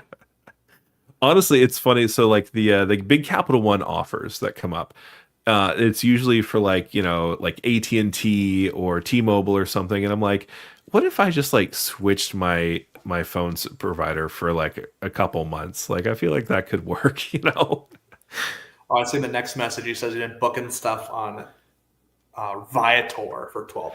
Oh, okay, either through Rakuten or City for the 12x. Yeah, I think it was City Slicker in the Discord who was telling me about being able to book it with my City Strata Premier, because I did a video about that a couple days ago, yesterday, I guess. And he's saying that was a really good option. So yeah, that's amazing. Great job. Den, we should be watching your live, honestly. There's some people in these Discords that if they had YouTube channels, I think they would absolutely rock it. But they probably don't want people knowing the things they do. So that's true. That is true. Yeah, that's for a Luke's Points and Miles members only video. Yep. Tinnitus Tomato at Points with Phil. I feel like you could run a really interesting cruise review channel. Oh yeah, that's So fun fact about me: I've never actually been on a cruise before. I really want to go, but it would be fun. Yeah. So my favorite thing to do when traveling and I'm in a Sky Club or I'm at a bar or something is I love lying to people about where I'm going and what I'm doing.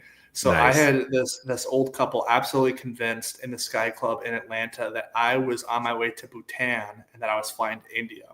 Now, I don't know if there are any flights from Atlanta to India, but I was lying to them for a good 45 minutes. Now, maybe this makes me a terrible person, but I love just talking to people and just lying about the things I do for a job. I think I'd be amazing at Survivor.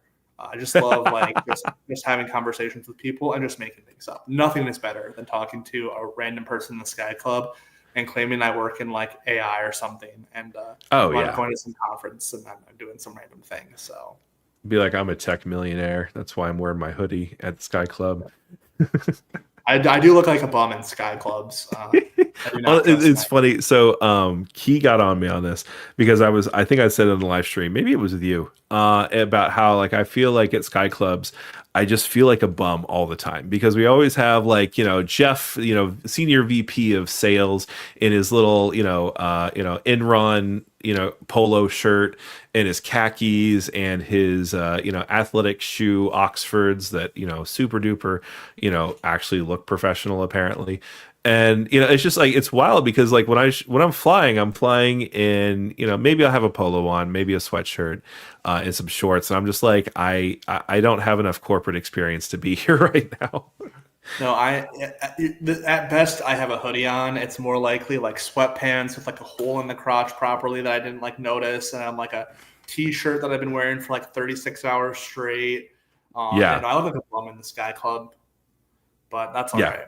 I pay $650 for my credit card. They gotta let me in. Exactly right.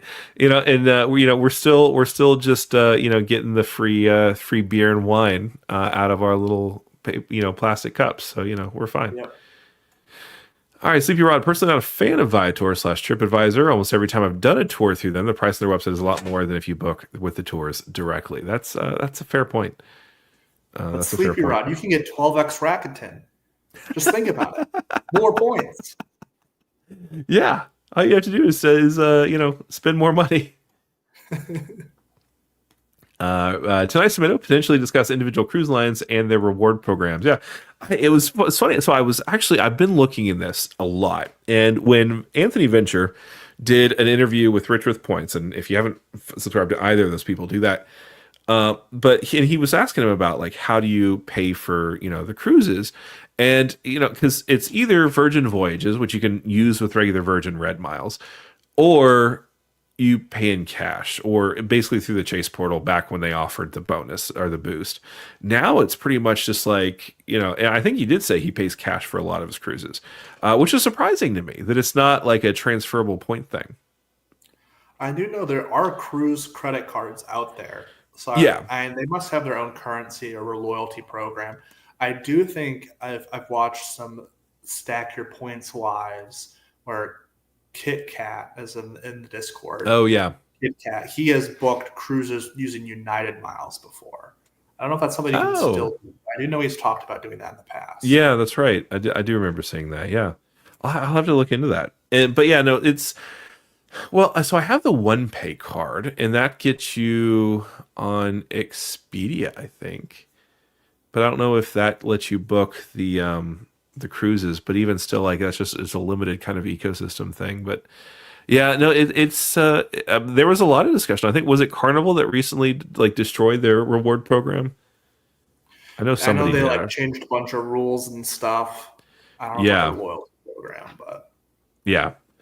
Yeah, there's definitely a lot of money for the people that do it. Like whenever I watch a channel and it's like reviewing a cruise ship, I'm like, wow, like how did this get 100,000 views? Ryan Trahan recently did one too. I mean, I love watching those videos on TikTok, but yeah, exactly. They do really well on TikTok. Background, ISTG. I heard that Irvine was literally the top 10 cities to live in the world. What do you think? That's what they say. Number one place to raise a family in the entire world, Irvine, California. Wow. That's maybe become one of the most expensive, but I mean, again, it's very jarring to see. Like when you think of like California, LA, I think of crime, not as like badly as other places, but I was like, oh, this is not a good place. But Orange County is so different. And like Irvine, there's a bunch of outdoor malls. You'll see kids running around to like midnight on their bikes and stuff, and you're like, oh, this is just like a very safe area. Irvine's really great schools. Modern Day is right there if you're being into high school football. One of the best teams in the country every year. Interesting. But yeah, it's a great area. I'll complain about the price, but I am glad that I don't have to worry about like my stuff getting broken into or anything like that. That's always good. You don't want to get your stuff broken into. Source King, O'Hare is a nightmare today. After my flight got canceled, I booked 3 flights, spaced out by a few hours. Hopefully one of them will make it out. Oh boy, that does not sound like a fun time. Yeah, O'Hare, I don't know. They don't need a new airport because they already have 2, but they don't have space, but they need space. Yeah, no, totally. I've never actually flown out of O'Hare yet, but I keep wanting to go to Chicago. There's a couple people there that I like to visit. Tonight said Curb's getting a sub from me, so you got a new subscriber. All 28 people in the chat right now, please go follow Tinnitus Tomatoes lead and go check out Kirby. He's awesome. And of course, we got to talk about QC Man for giving us money for the Escalade fund. Thank you so much. I appreciate you. We're $2 closer to our goal. Oh yeah, Mike Newland. He actually sent me a message about the Toyota credit card. And it actually looks pretty interesting. I think I saw somebody actually hacked a bunch of things and got a Escalade. Speaking of Escalade, for free with the GM credit card, because what they did was they allowed you to earn points for doing surveys. And what this person did was he created a bunch of fake accounts, hundreds of fake accounts, and answered the surveys. And then they actually allow unlimited pooling of points. And so he pulled them all together from his 100 accounts, had enough to actually just buy his car outright, which was apparently, I think that loophole has been closed, sadly. But the Toyota credit card, I think, it sounds pretty good, actually.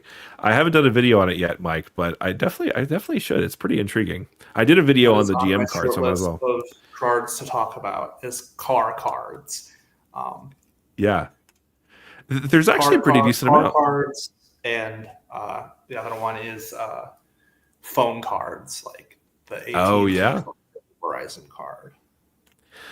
Yeah, I think who was it? Well, I guess it was T-Mobile that just recently opened up theirs, and I started thinking about doing one on phone cards, but I just haven't had a chance to actually do it because I just didn't feel like I knew enough about the comparison yet to actually pull the trigger on it. But it would be a good video.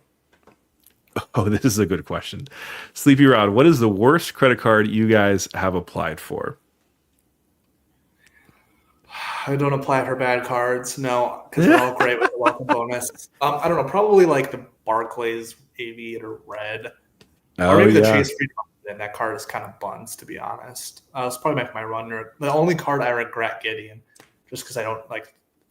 I thought I would needed a Chase setup, but I'm doing sub hunting, so why waste a slot on a card like that? yeah, But, I get that. yeah, so I don't know. Probably the Chase Freedom Unlimited. That's my hot take. The card's buns. Yeah. Okay. My worst one is my City Furniture credit card. For those of you that don't know, it's kind of like a giant furniture chain, at least down here. And this is issued by Synchrony Bank. It's a store card, so it's not able to be used anywhere else. I only got it because they offered 0% deferred interest for a year on a new couch that my wife and I had bought. And I left it open because they haven't closed it yet, and it just appears as a regular trade line on my credit. So I'm just going to let it age as long as they will let it age. But it has not been used since a year and a half ago. So that one was a bad one. And then I actually have a Venture 1, which I don't actually have this. I product changed this one, so it's not even a Venture 1 anymore. But I got it because I was just applying for a regular card because I was trying to increase my available credit, and they wouldn't give me a credit limit increase, but they would give me a new card. So I immediately just transferred everything to my Venture card, and now I basically got a $2,000 credit limit increase. Sounds about right with Capital One. Yeah, yeah.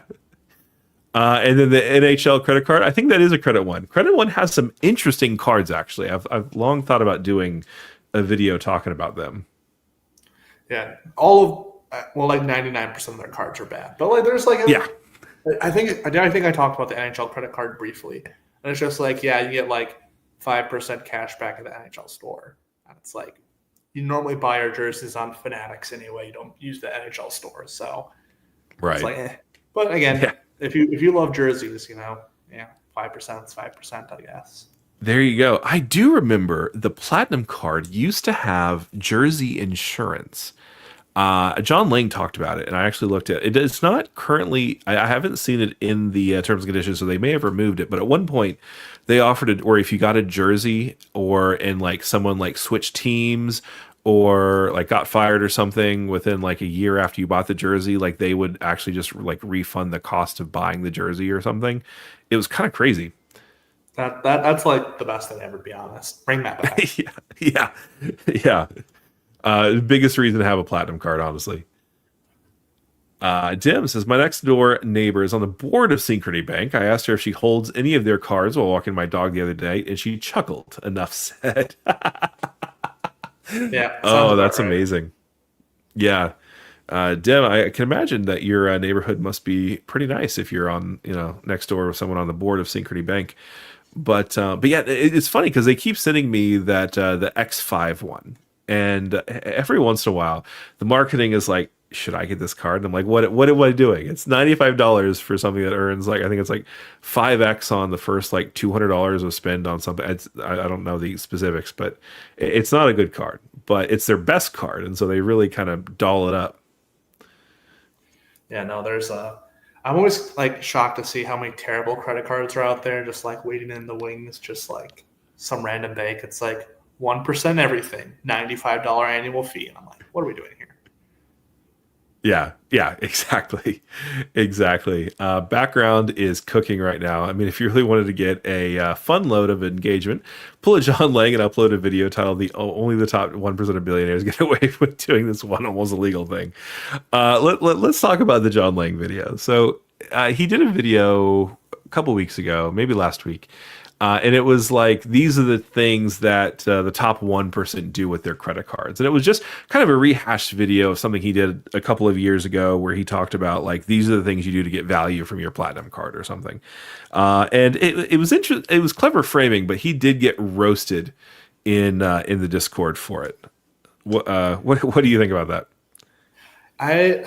I hate clickbait titles. The problem is that they work. And I think you'll notice this at some of the creators. Like, I think you'll see in videos I do this. You got to make the title as general as possible. And I think you almost want to. I still think you get good engagement by making videos saying like my Q4, what's in my wallet. Like, it's pretty standard. Like, that'll get views. My Q4 points totals. I did that video, did pretty well. But you almost want to not trick people, but you want to trick people into watching your video. I think Anthony Venture, if you look at some of his titles and then what the content actually is, I wouldn't say it's clickbait, but it's just trying to say the most, not absurd, but like the most general way of saying what you're talking about. So, and it works. He got 52,000 views on that video. You can make fun of it and you can say, oh, I hate titles like this. And I don't know, blame the people who click on the videos. So I think the best way, I think Anthony Venture does a great way of kind of walking the tightrope of clickbait, but also talking about the topic he says he's talking about. John Yang is pretty funny though. I see his thing. It is just funny, but it gets clicks. So it's like, you can't say anything about it. It gets clicks. And of course, we have to hit this Points of Philip guy for the videos. Let's see. I did a string where I did the hands on my head one a lot. But thumbnails. That's my least favorite part of making videos is that I'm like, okay, I need to like learn how to make the AI ones because those do absolute bonkers. Like, they work so well, and so mine is just the same. I make the same thumbnail. I just replace the card I'm talking about, and it works okay. I keep having all these people message me like, give me $20 and I'll make you a thumbnail. I'm like, bro, I don't want to spend money. That's my whole point of my channel. Got to teach myself how to do this. But the video editors, they want 50. The thumbnail people, they want 20. Yeah. Matt Clausen started doing some interesting stuff with AI. Yeah, I'm curious to see how well that works out for him because I know like they really want you to put like your face on it and like I don't know.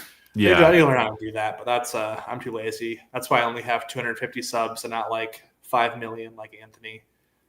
Yeah, he still has to go on that frying pan resort hotel thing. Yep, on the little shipping container. Exactly, the world's most dangerous hotel, which actually during hurricane season apparently gets pretty dangerous. That's the point. Background balloon, then only for the video to only be about how you should pay your credit card on time and in full by the due date. You gotta put that. QC man at 10 without the correction. 65% of Americans don't do. Right. Yeah. Exactly. I will say, like, this idea that you have to pay your credit card before the statement close date. I have not once done that. Unless I was actively credit cycling a small credit line, and I've been fine. Like I don't see the benefit in doing that. I pay my credit card bill every 5 days because it bothers me if it's not. Yeah, okay, I get that. It is kind of funny because American Express in particular seems to reward that sort of behavior because they have that, between each charge they have the pay it, and at first I believed everything I read on Reddit. And, my wife, when she had the authorized user for the gold card, she just started paying off the charges that she made. And I kind of freaked out at first because I was like, oh, like Amex is going to, send me to financial review and shut me down. But no, like their system is designed for multiple payments a month. As long as it's from an account that you own, that's all it seems to really matter. Well, when I got denied for my City AA card, one of the reasons why was because I had unused credit. So it's because I had no balances on my card, which I think is like a growing reason that people are getting denied because you have all these cards and you're not spending on them. That's basically what they're saying. I'm like, well, I am spending on like 5 cards at the moment. I just pay my bill off every day. Like, so I'll have one recurring transaction on 3 different cards, and but I'm like, I am spending on them. I'm just paying it off ahead of time. But so that's Yeah. something people need to take into consideration too. It's probably more of a niche thing, but Yeah, absolutely. Yeah, if Reddit tells you to do it, it may not be the right thing to do. It might be the right thing to do, but always trust what you read online. yeah, exactly. There you go. QC man at Dim without the correction. I assumed you were a pirate talking about the me next door neighbor. Yeah, awesome. Dim says my pet insurance is actually pretty legit. PetRx and PetMed at 25% off. Pretty legit. That sounds pretty interesting. Dip says $5 per paycheck is pretty good. Nice. All right. Let's see. Vince Pasquale says the Filma method equals multipliers don't matter when you're chasing subs. Yeah, I definitely get that. Yeah, I feel like a lot of people in this space kind of are in that area. Who cares about multipliers when you're getting those 70,000 point subs every month? Yeah, I mean it really matters. It really matters. It really depends on your spend. 2 versus 4x can be exponential. Yeah, that's true. I think there was a couple months where my wife and I spent, several $100s on specifically eating out in grocery stores combined. And, that was, having the gold card really did help. And I actually did a video in one of those months where I compared using only the gold card or only the venture card. And I think I came up ahead about 1,500 to 2,000 points per month. And so, is that worth it? That's kind of up for everyone else to consider. But yeah. Dim, Vincent, that's a pretty legit strategy, not for everyone, but it works, yeah. James in Arizona says, we were at the new Delta Sky Club, the B Gates in Salt Lake City a few weeks ago. Best Sky Club in the network. Interesting. 35,000 square feet and sits over 600. Wasn't crowded at all. Have you tried? It is very nice. Very nice. Sky Lounge cookies. Immaculate. Oh, yeah. Absolutely. You have to have at least one to walk out with and then one wrapped in napkins in the pocket. It's the only way to fly. I wonder if that is one of the Sky Clubs that actually gives you some well drinks for free as well, or is it just a beer and wine Sky Club? So, I mean, every Sky Club I've been at, I've been able to get a mimosa. And then every Sky Club I've been at, I've gotten able to get there's a list of cocktails that you can get for free. So, okay. I never had to pay for any. Nice. Okay. Everything I've asked for from can I have that? They would just give it to me. So, there you go. Nice. Sleepy Rod, James in Arizona, I agree. I was there earlier this month. That Sky Club was my favorite lounge in general. Wow. Even better than the Centurion Lounge, in my opinion. Do you share Sleepy Rod's assessment? I think my favorite lounge. So I don't know. I was over there late at night. I was actually there when it closed because I didn't know when my flight was about to leave. Because it was 11:30 or something like that. So it was super nice. I wasn't that hungry at the time, so I didn't try a ton of the food. I don't know. I think my favorite lounge is the Centurion Lounge in Atlanta. Yeah, probably the best one I've been to. It's just the vibes are immaculate. The shower did flood on me, so that was a little not ideal. Oh, not good, yeah. That was a little awkward, but I just kind of kicked all the water, and I was like, I'm not dealing with this. Luckily, all my stuff was on a shelf, so nothing got wet. But I was like, this is a problem for someone else. But, the Atlanta Sky Club was nice. Basically, I don't know. If your lounge has bacon in the morning, I'm basically sold. So when it comes to just vibes, Atlanta Centurion Lounge, very nice. Yeah, I will say Atlanta Centurion Lounge, and then I also went to the Sapphire Lounge in Philadelphia recently, and that was really good too. It was definitely a little bit smaller, but it was some really good food. Some really good food. I recently went to the Centurion Lounge in Charlotte too, and they did have actually something that was really interesting. It was a handmade ice cream station, so they actually made the ice cream right there. And then had the cones and stuff, which was really cool. But it was definitely much smaller than the Atlanta one. James, Sleepy Rod, I agree. And I've been to several Centurion lounges, including international. Ooh, interesting. Okay. Let's see. Oh, yeah. So, Dim, Sleepy, have you been to the Centurion? Okay. And then 39 says, I most certainly wouldn't check my laptop or tablet. That's just asking for your luggage to get lost or stolen. I put so much stuff in my checked bag. I don't know. I'm too trusting, I guess. To be honest, I haven't had like a ton of like issues traveling yet. I'm too naive.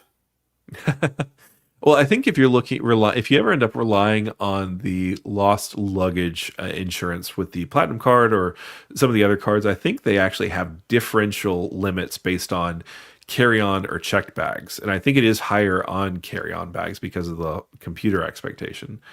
But no, yeah, that's definitely interesting because you always wonder how, like, is your bag on the bottom or something like that.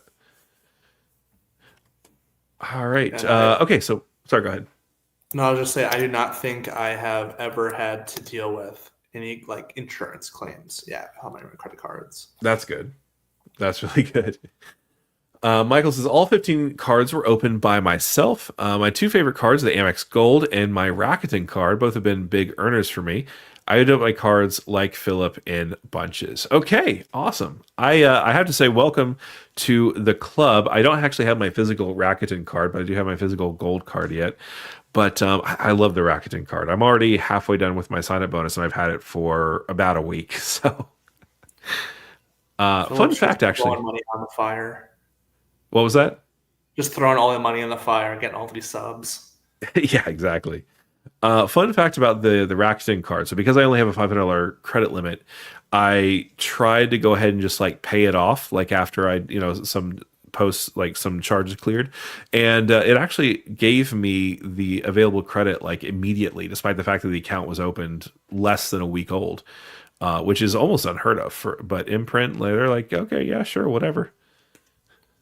Keep spending. Yeah, exactly. Right. Yeah. Of course, interestingly enough. I'll go to the message QC man put about Secretary Duffy because I have some lore about about Mr. Duffy. So he was from Wisconsin, and you know what his claim to fame was before politics? He was a reality TV star on the show Real World, which eventually turned into The Challenge. So him and his wife met on Real World. And I am not a big reality TV person, but I love Survivor, and so I sometimes watch Big Brother, and I watch The Challenge. My buddy watches The Challenge, and he's like, before this was The Challenge, a lot of the people that are famous on The Challenge, because I do it every season, started on Real World. TV's Real World. And Sean Duffy met his wife on Real World.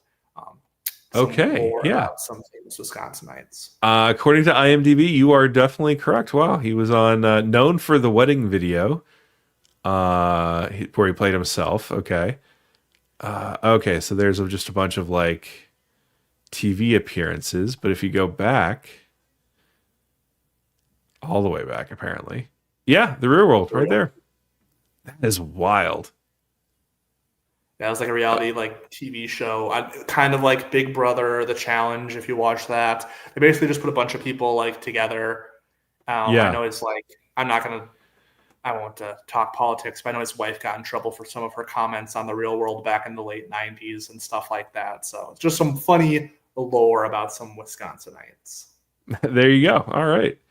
I didn't really get to know Sean Duffy until actually he was at the Capitol Hill Club quite a bit, but that was back when he was a congressman. But yeah, all right. So Dim says Black Friday spin. Okay, yeah. So that's how he got his 75,000. That's awesome.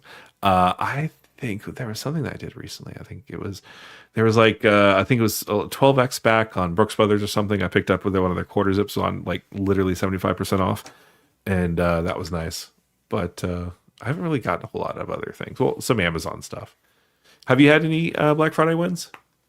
I bought a lot of stuff like last week for Christmas. I did that like all on Amazon. So I could have waited. Maybe I could have saved some money, but a lot of it was already on sale. So it was like pre-Black Friday sales. And I was like, I had a $100 Amazon gift card I bought with my Chasing Cash at Staples. And my cart was $100.56. So that worked out pretty nice. So I was like, oh. So I bought gifts for everyone except for my dad. But my dad wants merch from the company I work for. And I get a free jacket for Christmas this year, like from Ralph Lauren with our like logo on it. So that's what my dad's getting. There you go. and I have some he loves baseball caps because he's going bald a little bit. So I have one for my company as well. So get him decked Nice. out in my company's uniform, basically. That's amazing. I love that. Mine makes you pay for it unless they change their logo, which they do at least once every couple of months, and then they give you all the old logo stuff for free, which is nice. So I got a bunch of stuff I work in can't HR, wear. so I just take all of it. So that's Nice perks of the job. yep. Dim says I have a pretty big team reporting me at work and a big family. Yeah, great job, Dim. Sounds like you're killing it. Dim continues. I have 3x on cruise through my prestige card. All right. Dim is also killing it again. Yeah.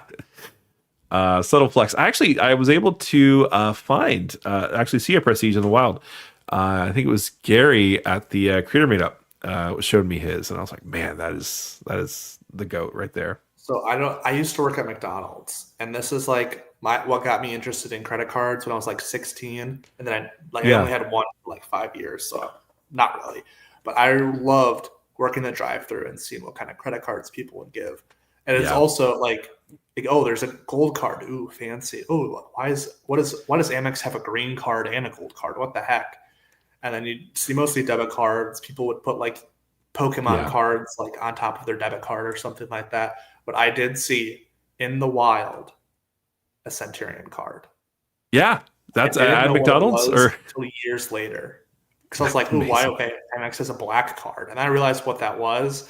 And that person, I can't remember. Like their car wasn't of notice to me or anything like that. And I was like, "Wow, I got to hold a black card in my hand." That is amazing.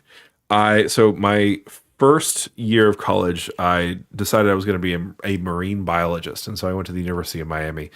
And during that time, which ended up very quickly not doing that, but I worked at the Cheesecake Factory in the Dadeland Mall, and that was where I saw my first Centurion card as well. And it was weird because we handled the gold cards pretty frequently, and nobody made a big deal about it. But then the Centurion Club was like, oh, that one doesn't even have a limit. I was like, of course, well, none of the charter cards have limits, but ish. And that was like the big thing. I was like, wow. Like I literally just all the servers were waiting around me, they wanted to see it too.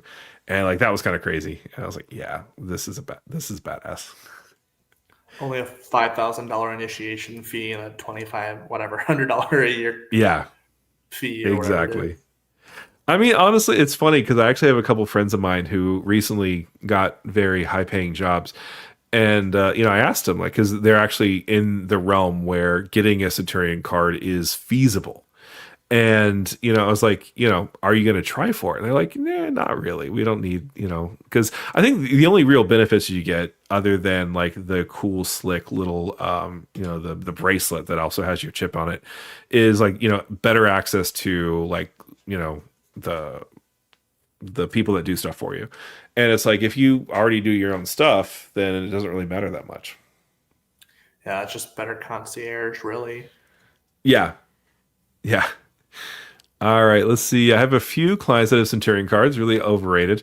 One accumulates about 400,000 MR a month on it at 1x and books travel through the travel portal. Us min-maxers are a rare breed. Yeah, no, 100%. Yeah. Oh, that's amazing.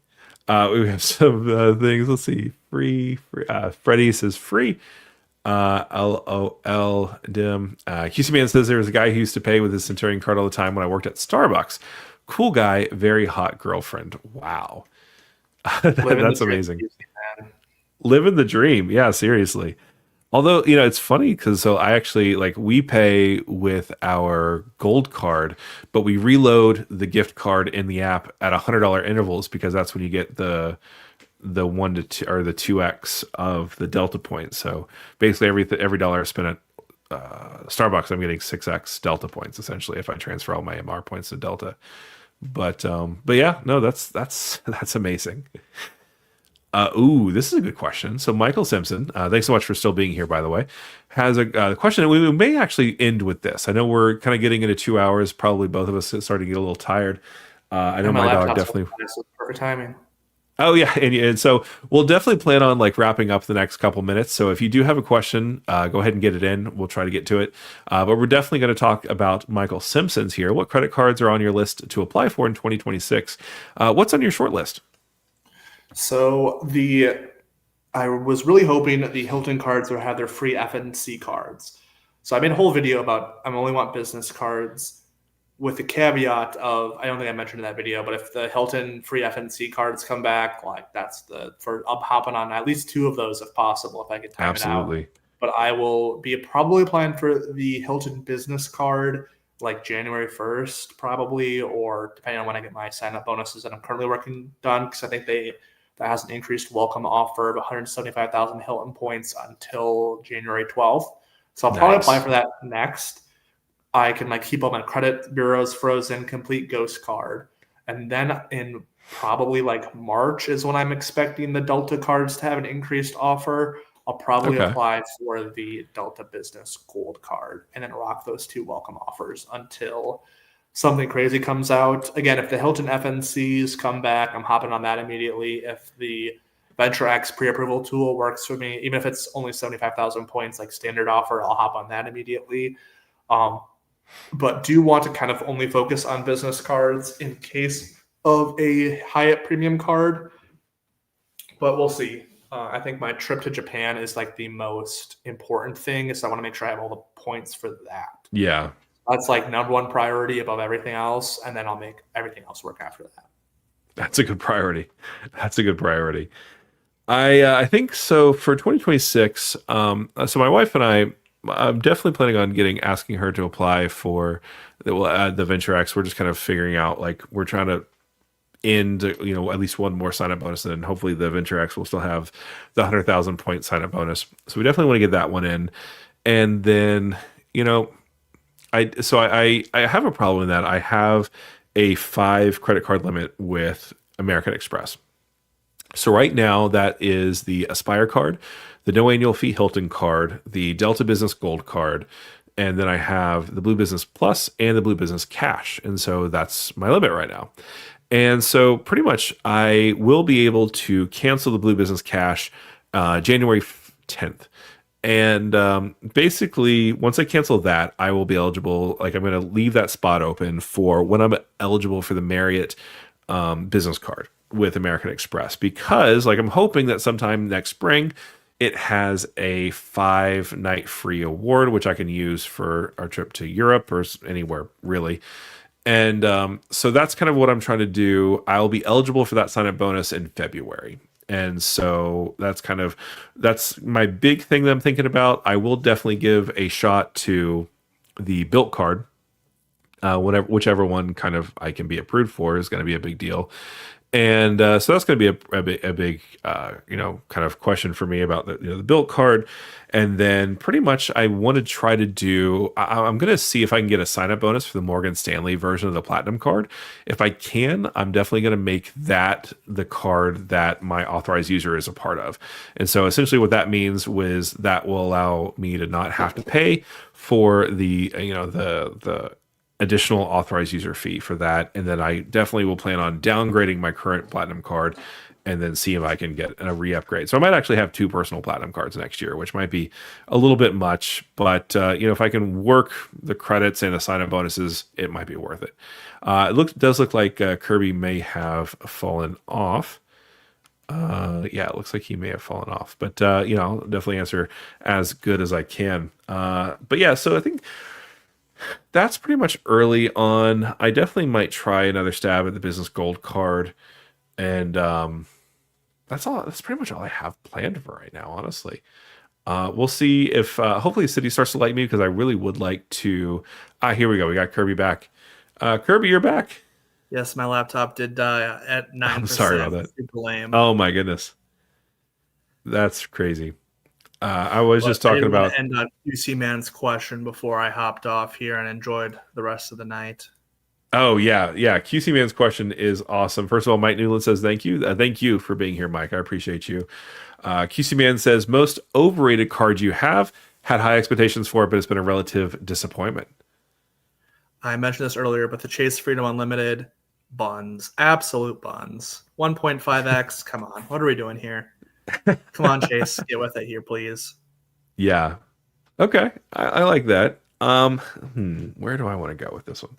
I have a couple different options. So I think what I'm going to do is I'm going to talk about the Saver card from Capital One. And so we did recently do a video where I talked about how excited I was with the changes that Capital One is making with the Discover cards.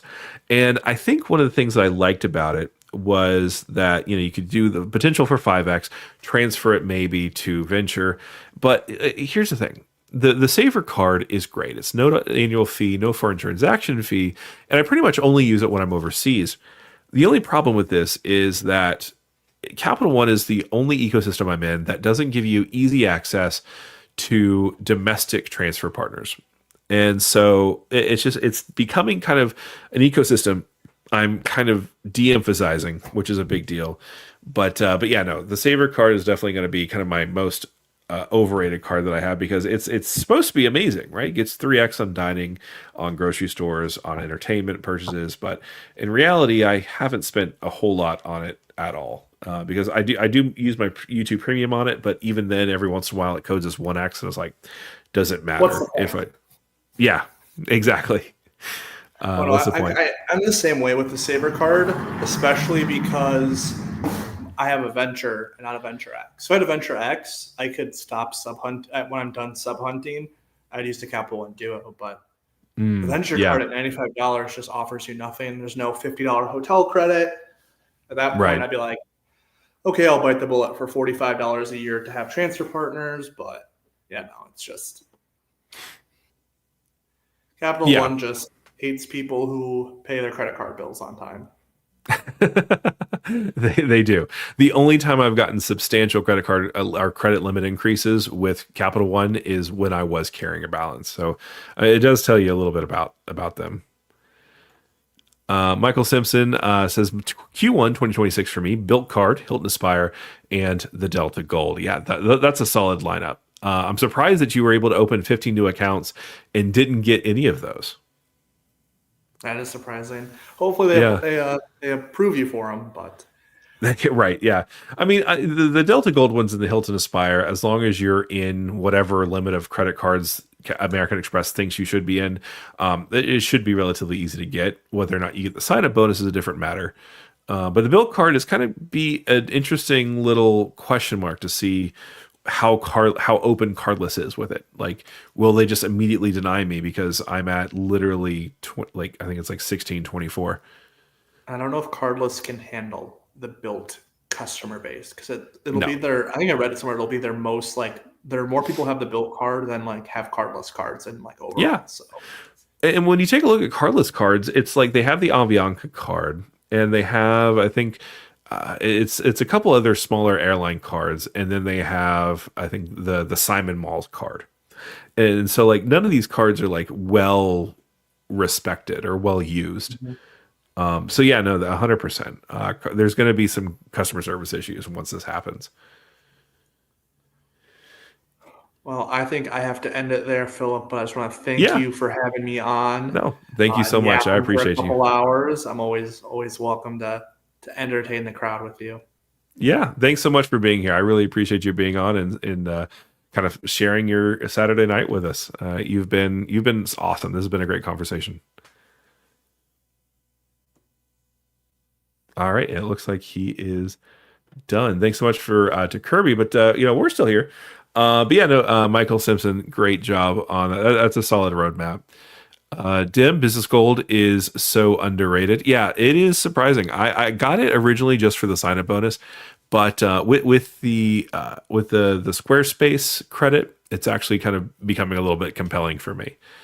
So QC Man, great question about the Morgan Stanley Platinum, about the upgrade downgrade. I think honestly, being able to because I have two personal American Express membership reward earning cards. So I have a gold card and a platinum card right now. So, if I can play the upgrade downgrade game on one side, being able to save that $200 might be worth it. If I don't know. It depends on, it may not be worth it. It just depends on if I get the sign up bonus or not. If I don't get the sign up bonus for the Morgan Stanley version, then I definitely won't get it. But it's enough that it could be intriguing. I'd be willing to try to make it work. And thanks so much for Mike Newland for the $10 super sticker. I really appreciate you, Mike. You're amazing. In fact, QC Man is also amazing as well for $2.99 or $1.99. Sorry.